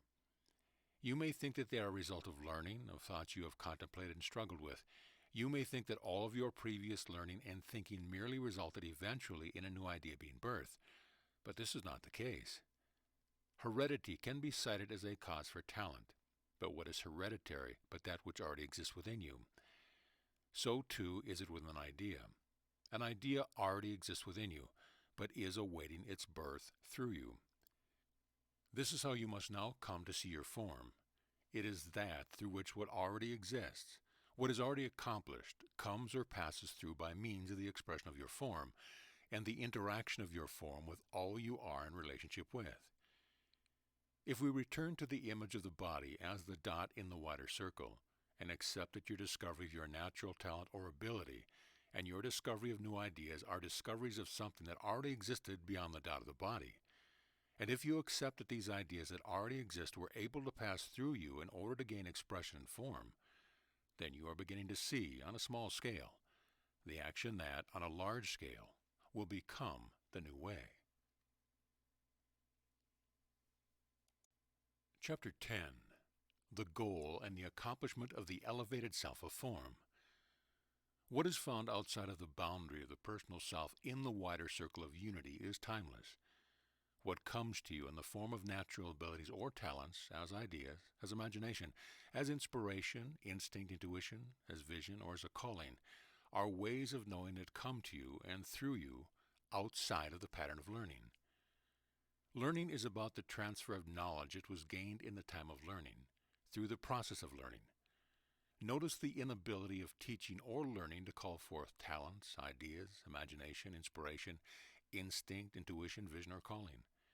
You may believe that teaching and learning appropriately work with and enable the use of abilities such as these, but you also know that these means are limited in what they can do, and that they can hinder as well as enhance the creative expression of these givens. You think that the use you put these givens to, what you do with them, how you express them in the world, is your unique and individual accomplishment. Such it is. But when you also think that it is your hard work and diligence, your effort and struggle, that brings the expression of these givens forward, you think in error and limit your expression in much the same way that the effort of teaching and learning limits them. It is your joyous acceptance of the already accomplished state of these given talents that allows expression of what is given to truly come through you and express the self, because joyous expression expresses the self of unity rather than the self of separation, the self of elevated form rather than the personal self. Now you might be thinking here that while these givens come from the realm of unity, your expression of these givens, since that expression exists in the realm of time and space, and involves the work and time of your form in your form's separate reality, is not of union but of the individual self. You may feel that to think of this in any other way will leave you with no individual, personal accomplishment, nothing to be proud of, nothing to call your own. You thus must begin to realize that the bringing forth of the accomplishment that already exists in unity is your new work, the work of the self of union, the work that can fill you with the true joy of true accomplishment, because it is your real work. Work with what is. Working with what is in unity is not work but relationship. You are called to realize your relationship with what is given from unity. It is in that relationship, the relationship between what is and the expression of what is by the elevated self of form, that the new is created. What is becomes new by becoming shareable in form, or in other words, what is continues to become through the continuation of relationship and the creation of new relationships. In this way, sharing in relationship becomes the goal and the accomplishment of the elevated self of form, the means through which the self of union is known even in the realm of separation, and thus what draws others from separation to union. The goal and relationship of the elevated self of form is thus timeless, for it draws from the realm of unity and returns to the realm of unity. This is an expression of the biblical injunction to go forth and multiply. It is about increase. To be content with personal or individual understanding or experience of what is given is not to complete the cycle of giving and receiving as one. What is given must be received. What is received must be given. This is the way of increase and multiplication. This is the way of creation. In this time of Christ, discovery is about acceptance of your true way of knowing, a way that existed prior to the time of learning, and that has always existed. When put into practice and allowed to replace the pattern of learning, this way of discovery will be a constant coming to know of what is, as well as a constant expansion of what is, or a constant expansion of creation. Creation, in short, of the new. Chapter 11. The Return to Unity and the End of Thought as You Know It. We haven't here been talking of the art of thought, but of the use of thought. You use thought to solve problems, apply thought to intellectual puzzles, focus your thoughts in order to make up your mind. You make lists of your thoughts so you don't forget what to remind you to do. You order your thoughts to communicate effectively. You take note of your thoughts and you take notes on the thoughts of others. You might even consider this dialogue the written notes of my thoughts. In this one example, can you not see the fallacy inherent in all the others? To think of these dialogues in this way, dear brother and sister, is insane. To think of the thought or idea of God by which you are created as the same type of thought I have just described would be insane. Are you willing any longer to see me as a lecturer, or even as a great teacher? Am I but a giver of information from whom another is capable of taking notes? You think it is only the content of your thoughts that differentiate you from others. Do you think the same is true of you and me? It is that you think that differentiates you from me, not our content, which is one and the same. You might imagine that the way you think is so different from the way I think that they are incomparable. But thinking is not an accurate description of what I do, or of what occurs in unity. I am, and I extend what I am. This dialogue is that extension. God's idea of you extended and became you and me, and all the sons and daughters of creation. In the opening page of this dialogue, I said that you give and receive from the well of spirit. True giving and receiving is of unity. True giving and receiving is not of the separated thought of the separated thought system of the separated self. Your acceptance of the concepts in a treatise on the art of thought was but a beginning to the total rejection of thought as you know it that must now occur in order to go on to the creation of the new. You create the new from and in unity. Your thoughts are the last bastion of your separated self, the fertile ground still of your individuality, your testimony that you believe you are still on your own, and that you still desire to be, for only here, in this area of your individuality, do you believe you make your contribution to the world. Your desire to make a contribution, to help to make new the world that you have known, has been enhanced and amplified by what you have learned. You know you have been called and that a contribution has been asked of you. And so your mighty thoughts have turned their focus on this problem and attacked it as they attack all problems to be solved. The idea of making a contribution has begun to receive the attention of your thoughts. The hope of answering your call and fulfilling your promise has lit a bonfire in your heart and begun a stampede of thoughts within your mind. Again, is this not what we spoke of in the beginning of this dialogue? What was spoken of as your desire to prepare? Let me ask you a question. Do you think desire will still be with you when you have achieved what you have desired? Is it not possible to conceive of a time in which desire will no longer serve you, just as learning now no longer serves you? If you reach a state of full acceptance of who you are, and in that state fully accept that your contribution is being made, will desire still be with you? The way to achieve this state is through acceptance that it is already accomplished. And yet, as soon as your thoughts begin to accept this, many of you reverse the direction of your thoughts and turn to ideas of what you still need to do to accomplish your calling, to make your contribution. Such is the way of the mind, the way of the thoughts of the mind. Now I return you to your idea of how these words have come to you. For if you can fully accept the way in which these words have been given and received, you will see that you can fully accept the way of unity. You have been told you give and you receive from the well of spirit. What might this mean? How might this relate to the giving and receiving these words? To the discussion we have been having about the body and the elevation of the self of form? How might this relate to your desire to make a contribution and answer your calling? How does this relate to your desire to know what to do? These answers lie within you, at the heart or center of yourself, as do all answers. Your desire to make of me a teacher is the same as your desire to make your thoughts into answers that will provide you with direction. As was said earlier, you dare not, as yet, turn to your own heart for answers, yet your heart is the well of spirit from which true answers are drawn. Your heart is a full well, a wellspring from which you can continually draw with no danger of every dry and empty bucket. You need never thirst again when you have accepted this. You need never seek again for answers when this has been accepted, because you will know and fully accept that the answers lie within. To believe that you are already accomplished and not live from this belief is insane for reasons already enumerated time and time again. What prevents this belief from becoming an ability and prevents it from going from being an ability to simply being who you are is your thoughts. Thoughts that need an explanation for everything, and an explanation to make sense in terms of the world you have always known. The giving and receiving of these words will never make sense within the terms of the world you have always known. No explanation will ever be good enough for those who set limits upon the truth. But for those willing to open their minds and hearts to a new way of seeing, for those willing to suspend belief, the answer to the giving and receiving of these words will provide the answer to the question your thoughts cannot quite comprehend well enough to even articulate, much less to answer. These words give evidence of who I am, because they give evidence that I know who you are.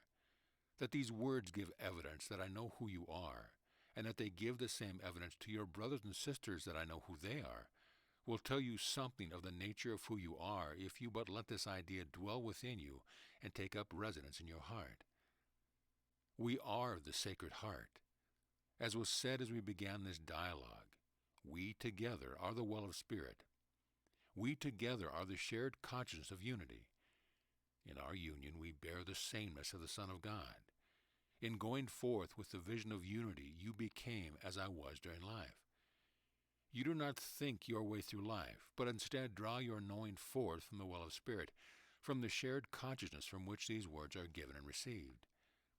In other words, the elevated self of form does not remain contained within the dot of the body, but draws its sustenance from the larger circle, the circle of unity.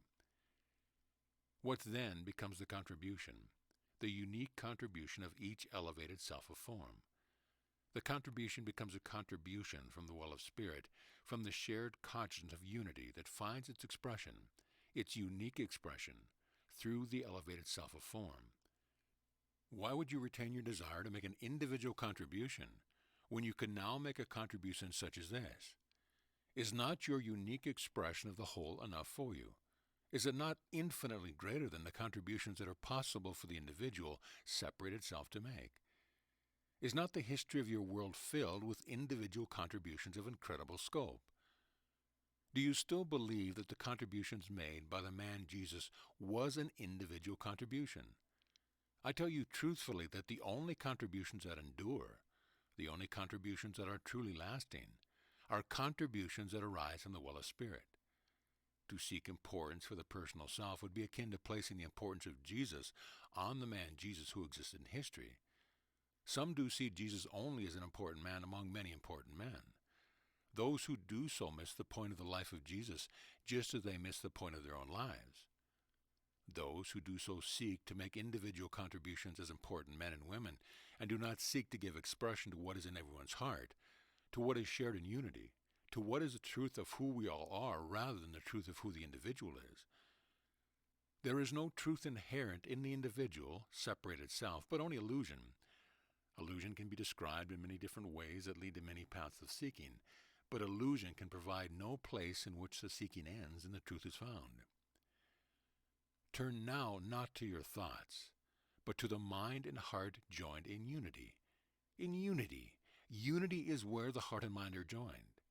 Unity is the place from which the expression, the right-minded action of the elevated self of form arises. Unity is the source of these words. So is it said. So is it the truth. Chapter 12. The Body and Your Thoughts.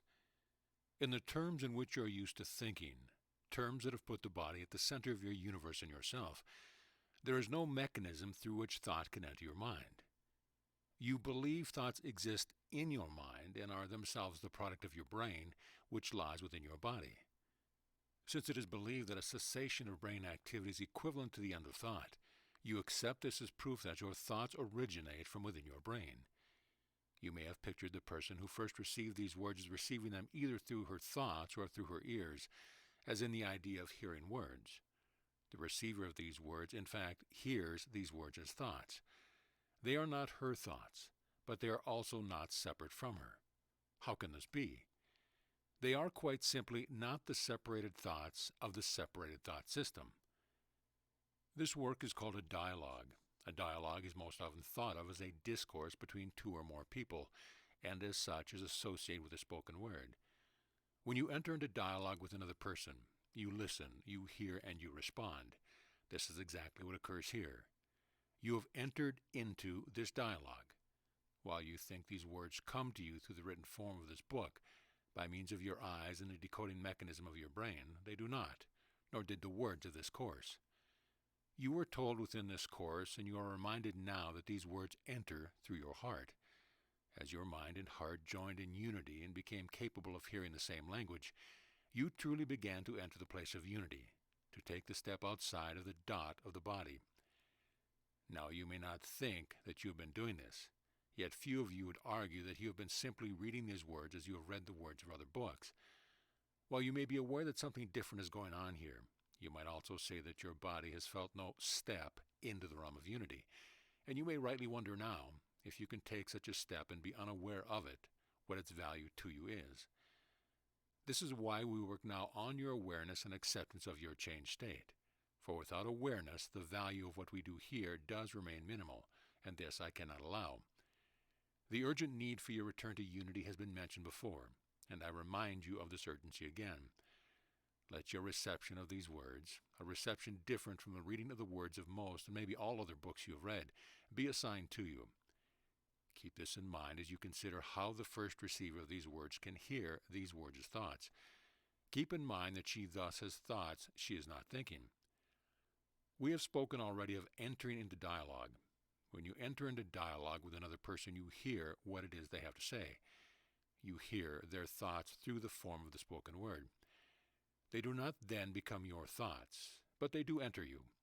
Their words must enter you in order for them to provide a source for your response, to become a means of communication and exchange. The same is true of the thoughts these words symbolize. Thus we continue to expand the territory of your conscious awareness through this realization that the ability of thoughts, not your own, to enter you is already commonplace. We have already established that the thoughts that arise from unity are not the same as the thoughts that arise from the thought system of the separated self. We might make this a simpler subject to discuss by making a distinction between thinking and thought. This distinction, while it will not be consistent with your dictionary's definition of these words, is still a useful distinction, as thinking is seen as what you do. Even in your dictionary definition, being thoughtful is seen as a condition of mindfulness, and mindfulness is much closer to the idea of wholeheartedness, or sharing in unity, the state of which we speak. Realize also that you do not consider it to be the thinking of another that is shared with you in dialogue, but the thoughts. Thus, this distinction will suffice for our further discussion in this chapter. Let us now consider thinking to be the active and often unwelcome voice in your head, the voice of background chatter, and let us consider your thoughts to be the more meditative version of your thinking, often even resulting in a conclusion to your thinking, a summary of the finer points, as what might come to you in a reflective moment at the end of the day. Again, we will see the idea of thoughts coming to you at such times. This is not the thinking of a conflicted and struggling mind, but the thoughts of a mind at rest. Thinking is more descriptive of the ego mind. Thoughts are more descriptive of the true mind. I am not saying that your ego is still at work because you still think in the same way as before. I am about to make the two main points of this discussion. The first is that thinking, with or without ego, is a pattern of the separated self and does not serve you. The way in which you think may seem vastly improved since the ego ruled, or may seem only minimally improved, but it is the pattern, not the ego, that is still with you. The second point is that although thinking does not serve you, you do have right now, and have always had, true thoughts that come to you from yourself, the self joined in unity. These are thoughts you did not think, just as the first receiver of these words received them as thoughts she did not think. What I am striving to help you see once again is that union isn't achieved with a flash of light from above, but that it quietly infiltrates the dot of the self in its unguarded moments. I am attempting to help you to become aware and comfortable with the idea that, released of old patterns, the self will join with unity more and more frequently, until finally you will sustain Christ consciousness and live in the world as the elevated self of form. One of the primary ideas that will assist you in leaving patterns of thinking behind is the idea that thought as we are describing it, the thought that is not really thought but the way of coming to know of the self joined in unity, enters you through the place of mind and heart joined in wholeheartedness at the center of yourself, a place that has nothing to do with the body. That you listen, hear, and respond may at times be of the body, but it may also at times not be of the body. The main idea to hold in your mind and heart is the idea of entry, and the idea that what comes of unity does not need access through your body's eyes or ears, or any what might be considered to be your senses. Along with this main idea, it is essential for you to realize that this is not so strange and unusual as it may sound, that this access and entryway already exists within you, and that you have already benefited from moments of interaction with, if not awareness of, the state of unity. Now that you are coming to a more clear idea of what the thoughts that come to you from unity may be like, you will undoubtedly realize this. You have had such thoughts already, thoughts that come to you with an authority that you are not used to, thoughts that you know, beyond a shadow of a doubt, are true or right or accurate. They may be simple thoughts about a situation which you are involved or about the situation of another, or they may be profound insights into yourself or the nature of the world. You may at such times have been frustrated by the inability to share these thoughts, or to deliver them with the authority of the truth simply because you have known that they are true, and because you realized as soon as the truth came into your mind how seldom in the past you have been sure of anything. You may have been amazed at this new authority, and you may have desired more than anything to have others realize that you really know something, that this wasn't your usual opinion or idea you were offering up for discussion, but something you knew the truth about. Many of you may as well have experienced the fading of your certainty about this truth over time. It may have been your inability to convey this truth, another's reaction to this truth, or simply doubt that arose within your thinking. But regardless of this fading of your certainty, you still carry within you the moment of realization, the moment in which the truth was known to you without doubt, known to you without uncertainty. And you may begin to realize that what has been said throughout this course, that all doubt is doubt about yourself, is true. If another challenges you, or if your own thinking challenges you, doubt is quick to arise simply because you do not expect yourself to be certain of anything, and certainly do not expect yourself to be certain about the right or true course of action required in a situation, or of something that has not yet occurred, but you are given the certainty to know will occur. But once you have felt this certainty, you will never be so sure again that you cannot know the truth. Adding the phrase beyond a shadow of the doubt will be something you no longer need add to your knowing of the truth, because you will realize its redundancy. To know is to know. To know is to be certain. This may seem crazy or impossible, and in your realization that it seems crazy or impossible to you, you may become more aware than ever before that what I have said about your way of thinking being insane is true. You think it is perfectly sane to go through life without knowing anything, beyond a shadow of the doubt, without knowing anything with certainty, when the reverse is what is true. It is sane to know the truth. It is insane not to know the truth. Some of you will have credited your personal or individual self with the figuring out of this truth. Others you will have recognized the voice of authority with which this truth came to you as something other than your usual thoughts, other than your usual self.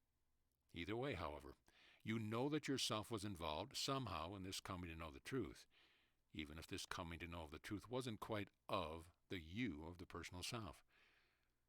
The thoughts that come to you from unity can thus be seen as both your own thoughts and the thoughts that arise from union. Union is not other than you, as I am not other than you. Union includes you, just as the all of everything, the whole of wholeness, the one of oneness includes you. We are in unity one body. We are in Christ consciousness one Christ. We are in wholeheartedness one heart and one mind. Chapter 13. Sharing and a refinement of your means of expressing what you know. There is no danger in this time that you will know the truth and then discover that you are wrong. You know the difference between certainty and uncertainty, and are far more likely to err, especially in the beginning, in discounting what you know rather than being adamant in the proclamation of what you know. But this desire to proclaim what you know will grow in you, and while you will not be wrong in what you know, you may have difficulty in understanding exactly what it is you have discovered, and you may have difficulty in the expression of what you know, especially as what you know grows beyond the realm of mind and body, form and time. What you will be coming to know in this new way of discovery will be coming to you from the state of unity, from a state you share with all at the level of the Christ consciousness, but that may literally not be shareable with those who remain in a separate state, except through the sharing of who you are and who you know others to be. There are two issues of great import contained within this statement, and we will explore each separately. The first is that what you will be discovering, what you will be coming to know, will be coming to you from the state of unity, which is a shared state. Although what you will be coming to know is already known to you, it will still come in the form of a surprising discovery, a joyous discovery of the previously known but long forgotten identity of the self, and all that lives along with you. This knowing will, for a while yet, be surprising because it will be reversing the insanity of your life as you have known it thus far. These reversals will be among the first revelations and will seem quite simple and pleasing as they enter your awareness, but they may come to be seen as quite complicated as you begin the practice of living with what you come to know. What is known to you in an instant through the new means available to you within the state of unity will still seem at times to need to be learned anew in daily living. This is knowing that will often come in a flash and is, in a sense, a humorous metaphor for the idea of a divine ray of light descending and granting enlightenment. Take another look at your Bible for many stories such as these, and you will read account after account of people who did not know how to live with what they came to know, with what was received in a ray of light from within the state of unity. What comes of unity is in union, and thus is whole. Therefore the knowing that will be coming to you will be given in a state of wholeness. You have previously learned of everything in parts and details and particulars, while you are perfectly capable of coming to know in wholeness, a way that is actually natural to you. It will seem so foreign at times that you will feel blinded by the light of knowing. You will realize that you know something you did not know before in form, that it is important, monumental even, but you will be unable to see this knowing, to envision it in the world of separation, to translate it into the language of the separated self. You will know that this knowing must be shared, and yet you will not at first fully realize that this sharing is not needed so much as a means of imparting important knowledge to others, but so that you can come to understand it. What comes of union is a knowing that exists in relationship. Once you have attained a state of being able to sustain Christ consciousness, this will no longer be a problem because you will constantly abide in awareness of the relationship of unity. But until this state is achieved, you will move in and out of states of awareness of the relationship of unity. This need not overly concern you, as it will not affect you as it did those of the past, because you are living in the time of Christ, a time when no intermediaries are needed or required. Thus you are not called to become an intermediary trying to bridge the knowing of the separated self and the self of union.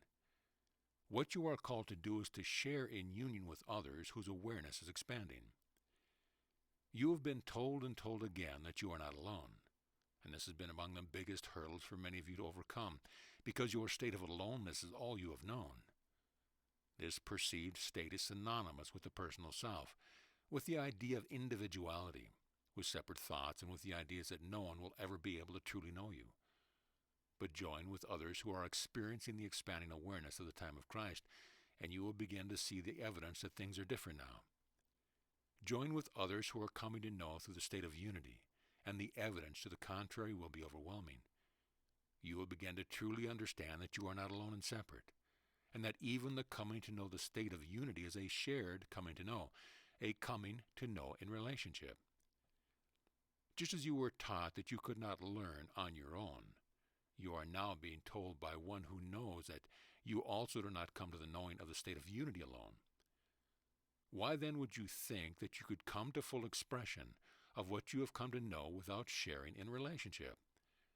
Partial expression, yes, but that partial expression will bear the mark of your perspective, and that is why partial truth is never the whole truth, and why the whole truth is the only truth. Sharing in relationship is what the state of unity is all about. It is what it is. We come now to the second part of what we are exploring together here, the idea that what you come to know may literally not be shareable with those who remain in a separate state, except through the sharing of who you are and who you know others to be. All this means that while you may feel unable to share or express all that comes to you from unity, and while you may feel unable to share or express the authority and truth you know it represents, you will, by living according to what you know to be the truth, form the very relationships and union that will allow the truth to be shared. The relationship or union, in other words, precedes the sharing of what can only be given and received in relationship. This is why you were told specifically not to evangelize or attempt to convince. These are actions of the separated self attempting to fulfill intermediary functions. Relationship or union is what negates the need for such intermediary functions. But being who you are and seeing others as who they truly are, you create the relationship in which sharing can occur. Without relationship, there is no willingness, no union. Without relationship, you behave as a separated self attempting to communicate union from the state of separation. This does not work. Join with your brother and sister in Christ, however, and sharing becomes effortless and joyful and effective. Cause and effect become one. Means and end the same. Chapter 14. New Frontiers Beyond the Body and Mind, Form and Time. Discovery is more, of course, than the acceptance of your accomplishment in these beginning steps into the real state of unity. Discovery is also consistent with the way most of you have thought of it throughout your lifetime. It is, in other words, consistent with the action and the adventure of discovery within the world around you. Here it will be helpful to keep in mind the idea of, as within, so without. We are not leaving the self to explore, because the self is the source and cause of exploration, as well as the source and cause of discovery. And yet the self is far more than you have experienced as yourself in the past. The self is not separate from anything, not from anything in the physical world or anything in the state of unity. This is why the key to unlocking the secrets of all you might want to know before beginning the creation of the new are the ideas we have just explored. Ideas of how what is not of the body can still be known to you. And this is why this exploration and discovery needs to be invited and experienced before you become partners in the creation of the new. Let me remind you again of your invulnerability and the cautions given within this course concerning testing this invulnerability. In a certain sense, these cautions are now lessened. While you still are not to view your invulnerability as a testing ground against fate, you will, to a certain extent, need to remember your invulnerability in order to be a real explorer, and to fully participate in the discovery that lies beyond the body and mind, form and time. You will need to put into practice the suspension of belief that was spoken of earlier. You will need, in short, to set aside the known in order to discover the unknown. I would suggest beginning this exploration with a simple question posed during the course of your normal life. Questions such as, what might this situation look like if I forgot everything I have previously known about similar situations and looked at this in a new way? Questions such as, do I really need to worry about this situation? Or can I affect this situation simply by not worrying about it and allowing it to be unfold as it will?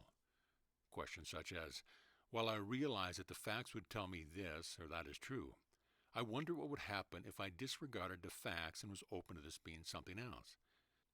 These questions could be asked in situations as commonplace as balancing the checkbook, or as momentous as a doctor's diagnosis of a disease. These questions could be asked when decision-making seems to be called for, and when plans seem to need to be made. One of the major benefits of questions such as these is that they can circumvent the usual thinking you would apply to these situations. They can circumvent the labeling of many situations as problems or crises. They can leave the way open for revelation. It has been said often that revelation is of God, but remember now that God is not other than, and that the God who seemed so distant from you when you abided in separation can now be heard and seen and felt in your experience of unity. Your openness will not only leave the way open for revelation, but for cooperation. Cooperation comes from the all of all being in harmony in relationship. When this harmony in relationship isn't realized or accepted is when you believe you have need of planning rather than receiving. When you believe you have cause for stress and effort rather than just being open to what comes. Your awareness of the harmony and cooperation that naturally extend from the state of unity in which all exist along with you was advanced by the idea of acceptance you took to heart earlier, and paves the way for discovery as a constant coming to know and coming to be. Coming to know is the precursor of coming to be, the precursor to manifestation, the precursor to creation of the new. It paves the way much as the next step of learning that was needed in the time of learning paved the way for the next and the next. But while I say much as, this is only to provide you with a way to understand this, for learning is incremental and discovery is not. Learning took place in parts in an effort to lead to wholeness. Discovery comes to you in wholeness. So these steps are not about parts or levels, but about the expansion of your awareness of what is. To expand is to open out, to spread out, to increase, to become. It is, for us, about bringing out what is within. As you become aware within yourself, you enable the expansion of awareness into the world. As within, so without. An explorer seeking a new continent to discover first became aware within of the possibility of the discovery of something more. The awareness within thus becomes awareness without. Becoming is all about a movement into form or manifestation. You already are manifest in form. And so the idea of becoming that has been with humankind through this time must signal a recognition that what you are is not complete, has not yet become whole, has not been fully birthed. Your forms are complete in the physical sense of sustaining life. Your form was birthed, and you have celebrated many birthdays since your actual birth, progressing from youth to adolescence to maturity, as well as many days of birthing new aspects of the self, all without becoming more fully who you are. Again, these ideas can be likened to the ideas put forth in a treatise on unity and its recognition, when it was said that a treasure that you do not yet recognize is going to be recognized. Once recognized, it will begin to be regarded as an ability, and finally, through experience, it will become your identity. That treasure is the new way of thought put forth in a treatise on the art of thought, the thought that is the miracle, or miracle readiness, the thought that comes of unity and that extends and expresses itself through your form, thus elevating the self of form. It is awareness, acceptance, and discovery of what is beyond form that allows the beginning of the transformation of what is beyond form into expression in form. Awareness, acceptance, and discovery are, in short, what allow form to become the more it has so long been seeking to become. Thus, what is discovered in the state of unity. It is discovered by means of your awareness of your access to the state of unity, as well as by what you discover there, and only becomes through the expression you give it. Here becomes could be stated further as what becomes known and shareable in relationship, what becomes actualized through the expression of thoughts, feelings, art, beauty, kind interactions, or miracles. What is real in the state of unity is what is real, yet you have known this reality not, even though it is the more subtle memory of the state that is behind your striving to become. Now you are beginning to see the vastness of what is meant by creation of the new. What is meant by creation of the new is creation of a new reality. This reality begins with awareness of what is beyond body and mind, form and time. It proceeds to this awareness being accepted, adopted as an ability, and then to becoming your new identity. It proceeds to the transformation we have spoken of, to the act of becoming the elevated self of form.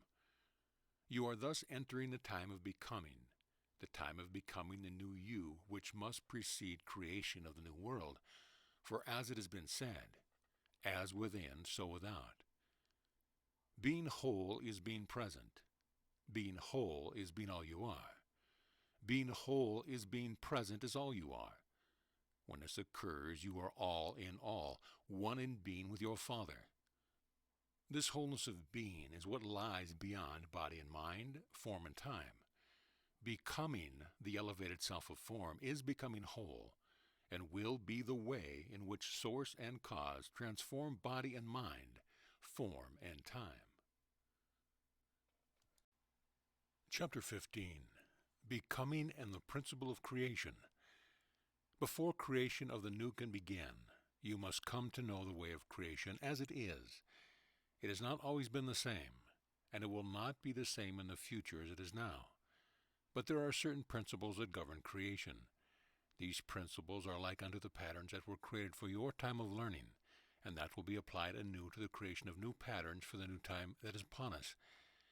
The first principle of creation is that of movement. Rigor mortis, or the stiffness of death, is nothing but a lack of movement of the blood through the veins and the consequent stiffening of the muscles. The Dead Sea is a dead sea because of lack of movement.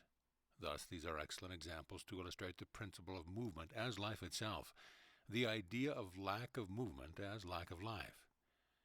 Life in the movement of being into form is what occurred when God spoke, and the Word came into being. Movement is energy, the life force of creation and of being, both in unity and in time. By being, you are in movement. By being, you are an expression of being.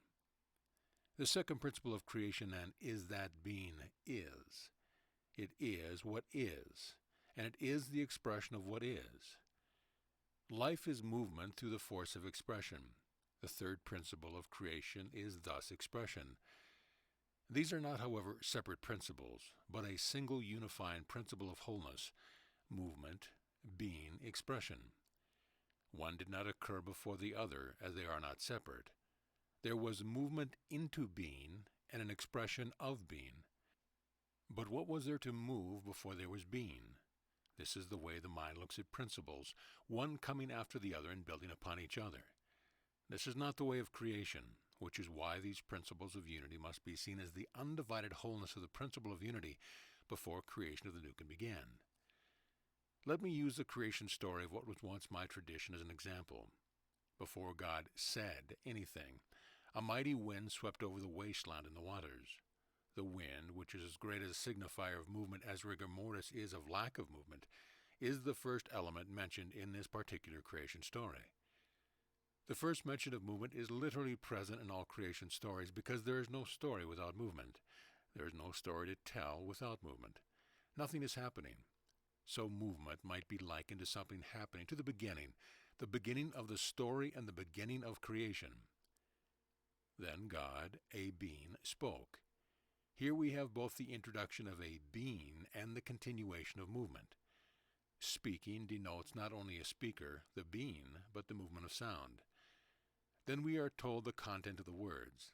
It was said, "Let there be light." More movement. Only when movement, being, and expression came together, however, there was light. Light might be seen in this example as the first act of creation.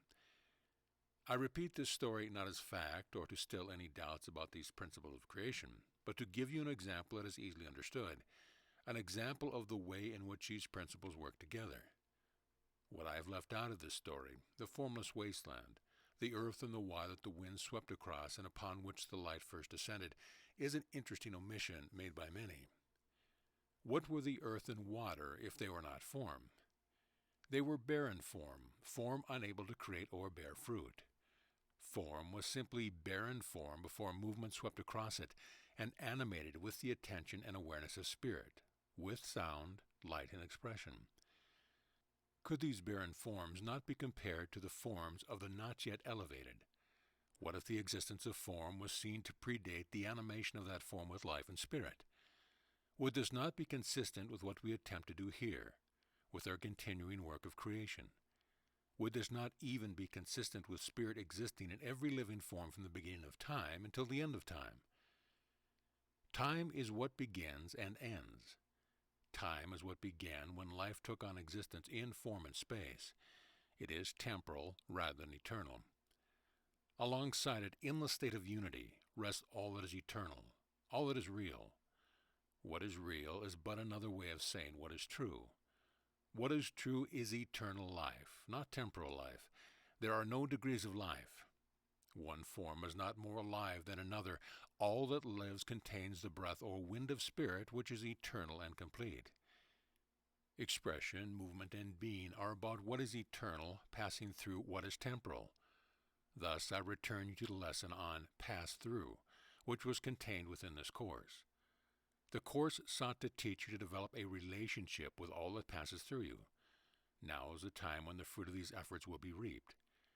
For what passes through you now is a relationship without end. What passes through you now is the eternal come to replace the temporal. To try to capture the eternal would be like trying to catch the wind. But just as the wind can power many machines endlessly when it is allowed to pass through, so too can spirit endlessly empower form when it is allowed to pass through. You might say that the wind comes and the wind goes. It blows in mighty gales and whispers and gentle breezes. Any sailor knows the wind is fickle. But any sailor also knows the wind never dies. You have all been sailors here, animated by the wind of spirit, and at one time sailing, flying along with the wind at your back, and at another time sitting still or seemingly bobbing along with no apparent direction. You have attempted to build better sails to catch the wind or motors to replace it, never realizing its constant and continual presence only needs to be allowed to pass through you to be in relationship with you, never realizing that this is, in truth, what animates you, that this is that without which you cease to be. Continual and unblocked and aware pass-through is what we now consider.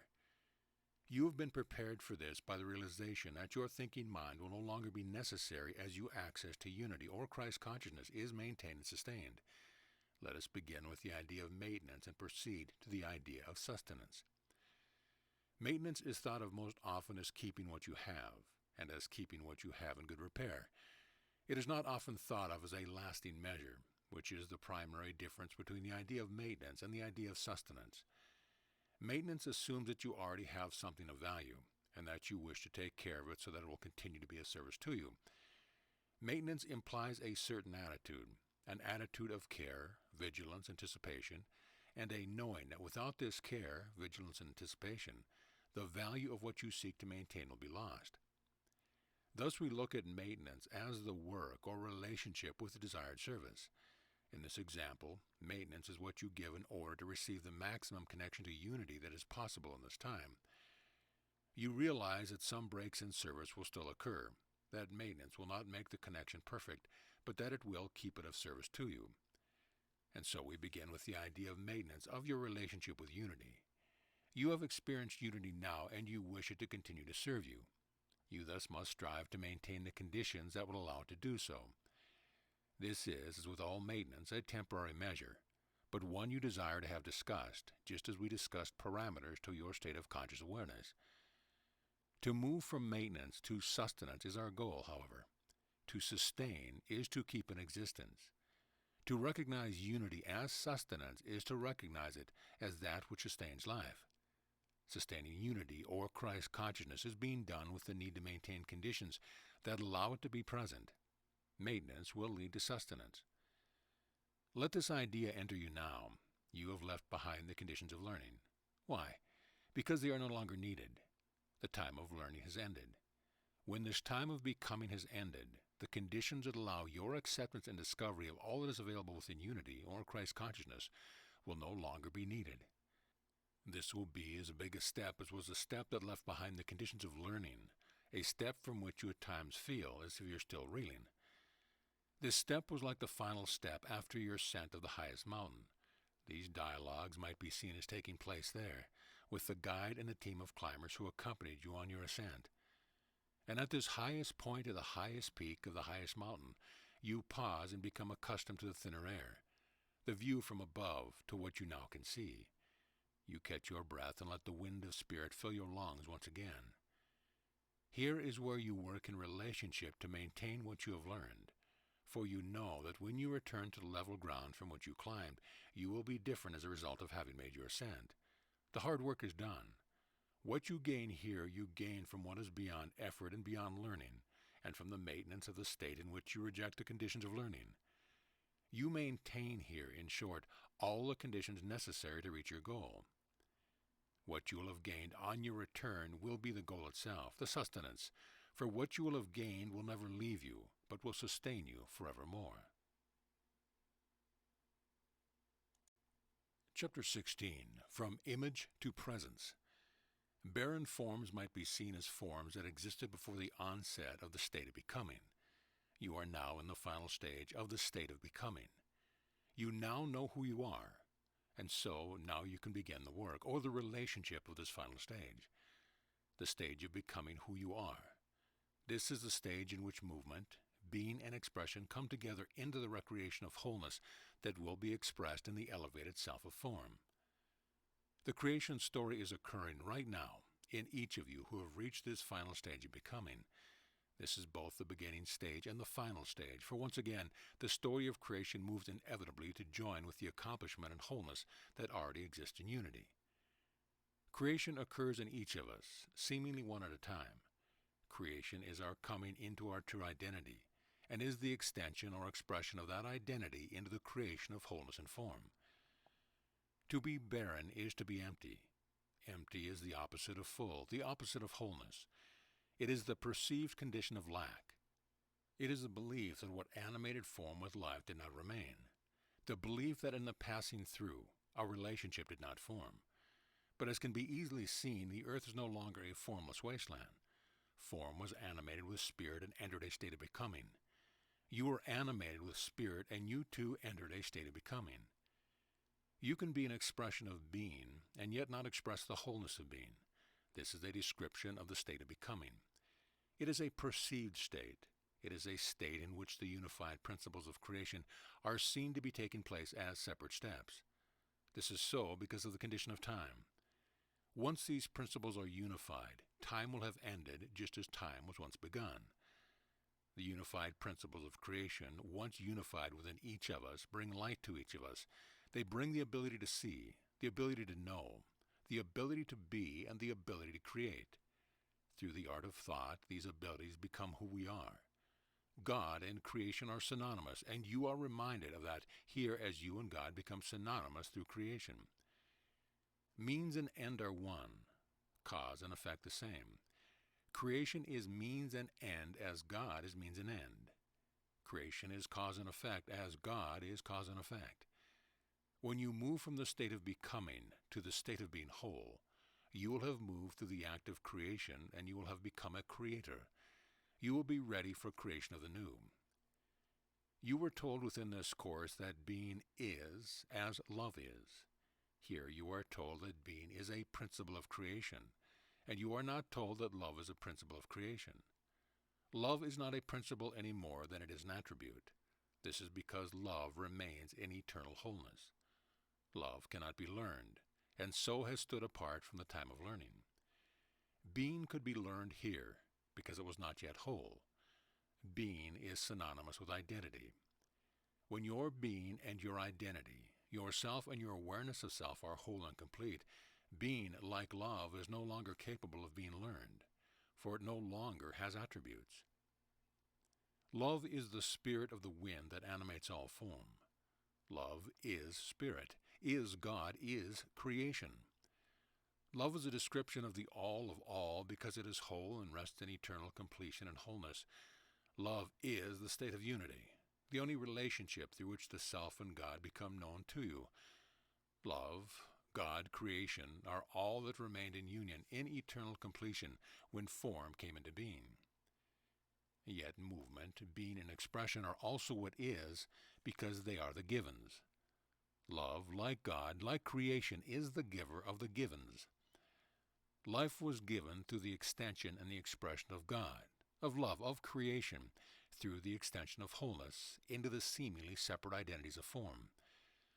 The way of that extension was the way of the unified principle of creation, the way of movement, being, and expression. The difference between the way that is and what is lies in choice. While you think that you can choose to stand apart from God, apart from love, apart from creation, you cannot. But you can, while existing in time and form, choose to stand apart from movement, being, and expression. You can choose, in other words, to exist without allowing spirit to move you, without allowing yourself to be who you are, without allowing for self-expression. You might think that you can be simply because you exist, and that as long as you exist in form, you are being because you are being something. You are alive, you have form, you think and feel. You have even been told that you would cease to be without the existence of spirit, and so you think you must at least be. You are, after all, called a human being. While you are becoming, you are still being acted upon by creation. You are still being acted upon by creation because you are not yet whole. When you are whole, creation's principles will be what you do and what you are rather than what is happening to you. Creation's purpose, creation's cause and effect is wholeness and the continuing expression of wholeness. While it was said in a treatise on the new that now is the time to move out of the time of becoming who you are to the time of being who you are, it was not said that this time of becoming was completed. And yet giving and receiving are one in truth. All of the principles of creation are in accord with this truth, and thus these truths occur in unison or in union. Becoming is movement. Movement is given and becomes movement in form. Being is given and becomes being in form. Expression is given and becomes expression in form. Since you were conceived in form, you were in movement. Since you were conceived in form, you were being. Since you were conceived in form, you were expressing. It would be impossible for these principles of creation not to be constantly occurring in everything that lives, because all that lives, lives because of creation's continuing creation. Becoming is the movement from image to presence. It is upon you as we speak. It is not a learned state or process, and it should not be seen as a cause for disappointment. Perhaps you thought you were beyond this point of becoming, and yet, as you have begun your practice of awareness, acceptance, and discovery, you have felt as if you still have a long way to go. You have often thought that even though you may be done with learning, you don't feel quite complete or possibly even feel as if learning has not quite been accomplished in you.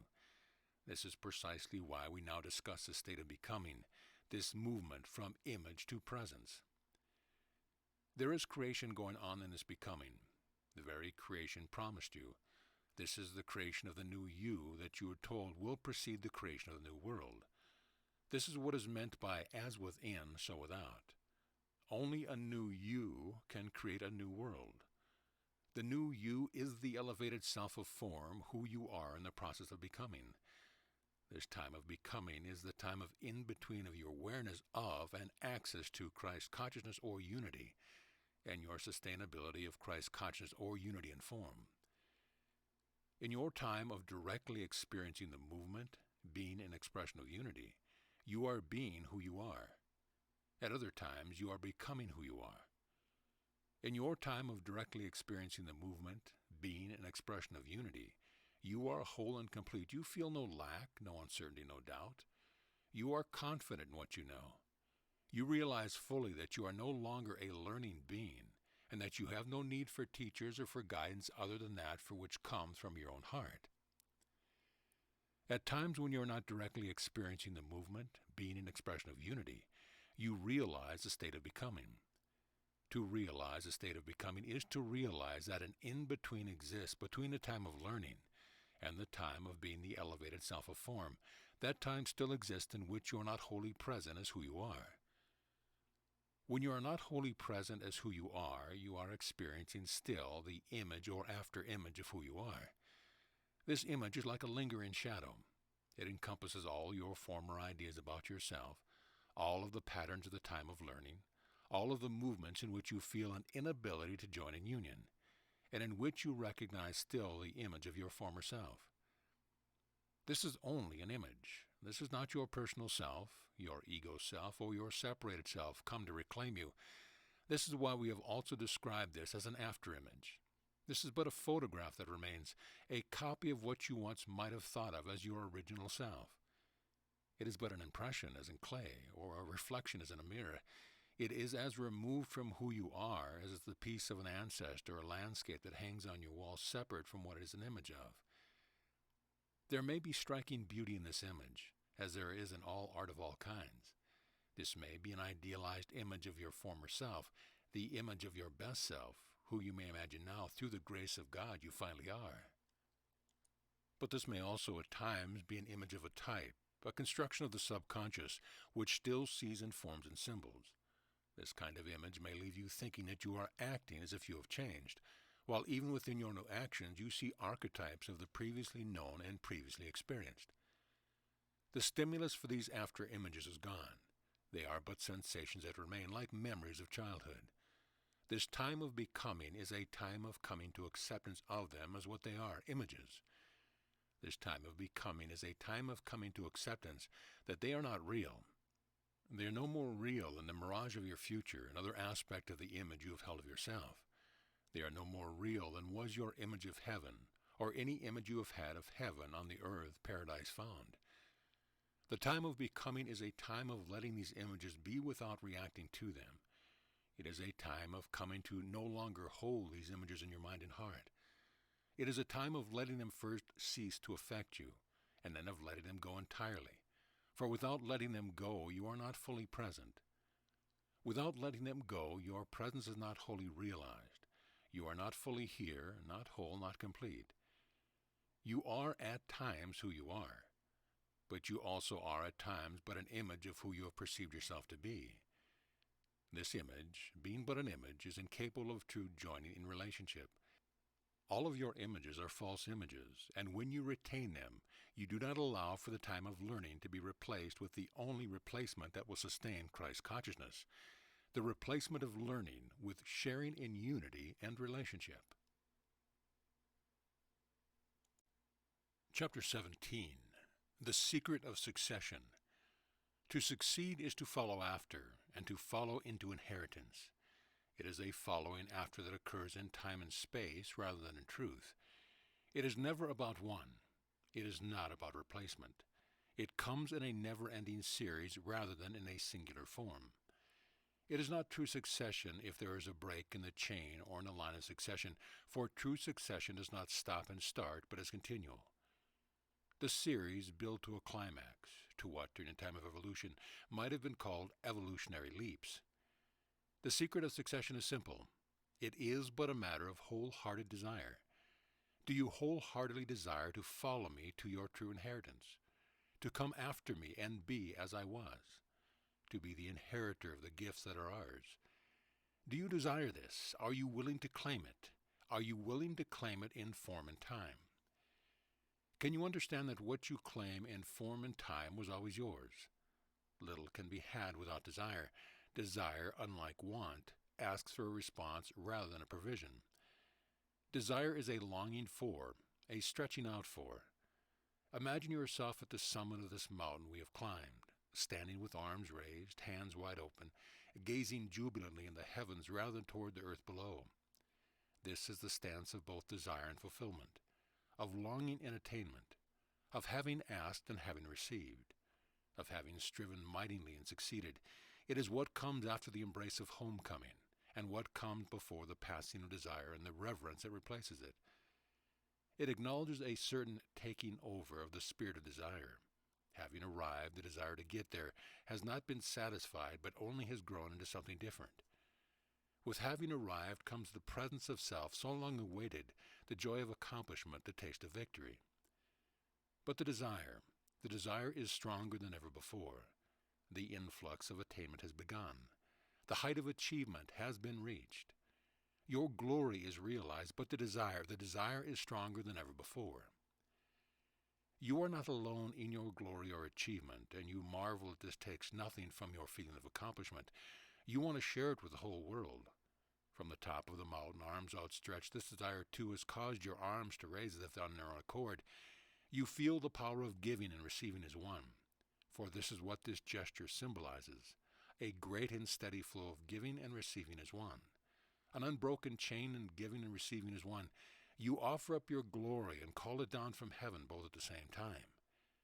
But the desire is stronger than ever before. You know instinctively that this desire is not a desire to hold on to what you have, that this moment of achievement and glory is a gift of this moment, a gift of presence. Your gesture, so like unto that of a champion who has crossed the finish line and won a race, is not meant to remain as it is in this moment. It is not a trophy for your wall. It is not an achievement you would hope to best. It simply is what it is, a moment of presence full of both desire and fulfillment. Hope, as was said within this course, is a condition of the initiate. You have now passed hope by, as you have moved beyond the state of initiation. You are no longer hopeful for what will come. Hope is desire accompanied by expectation. To expect is to await, and you are no longer waiting. You have arrived. You have passed through the stage of initiation. You have reached the top of the mountain. You stand now at the threshold. The stimulus has been provided, the journey taken. You are present. Now is the time for your response. That response is wholehearted desire, which is the power that A Course of Love came to return you to. You were told within this course that wholehearted desire for union would return union to you and return you to yourself. This is the moment of realization of that accomplishment. But your desire has not left you. Your desire is stronger than ever before. What is different now is that your wholeheartedness, as well as your desire, has moved beyond the pattern of thought. Let me return you to the questions that were asked of you earlier, for they are even more pertinent now. Do you think desire will still be with you when you have achieved what you have desired? Is it not possible to conceive of a time in which desire will no longer serve you, just as learning no longer serves you? If you reach a state of full acceptance of who you are, and in that state fully accept that your contribution is being made, will desire still be with you? Your heart is a full well. It is because you have now turned to your heart instead of to your thinking that you feel both fulfillment and desire. But my earlier questions seemed to indicate that once fulfillment was reached, desire would no longer be with you. But your desire is still with you. It is stronger than ever before. The only reason why this might be so is that it meant to be so. Something is still desired. Desire asks for a response. Earlier it was said that desire asks for a response while want asks for provision. What is the difference we speak of here?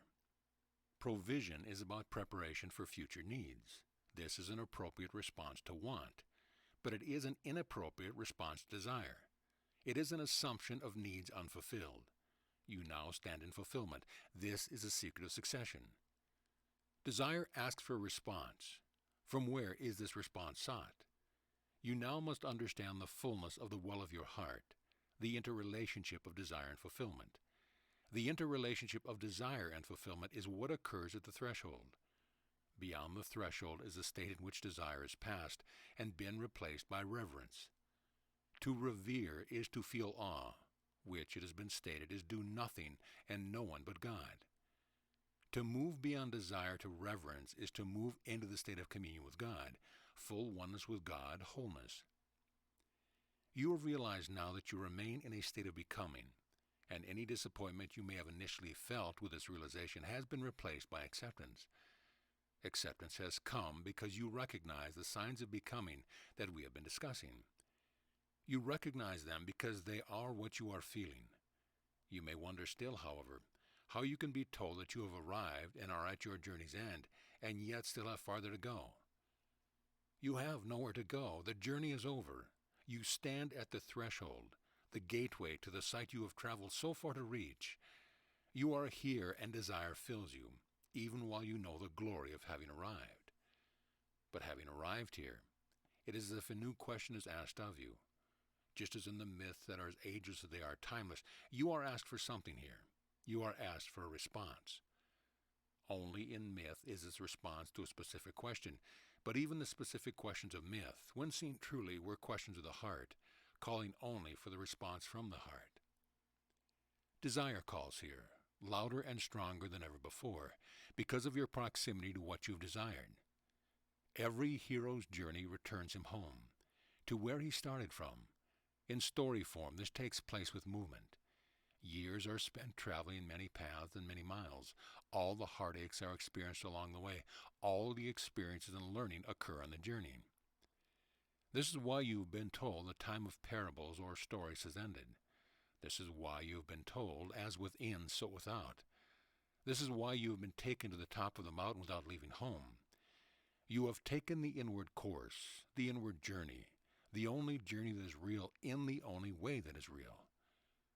We will spend 40 days and 40 nights here together, at the top of the mountain, fasting from want, becoming aware of desire, responding to desire.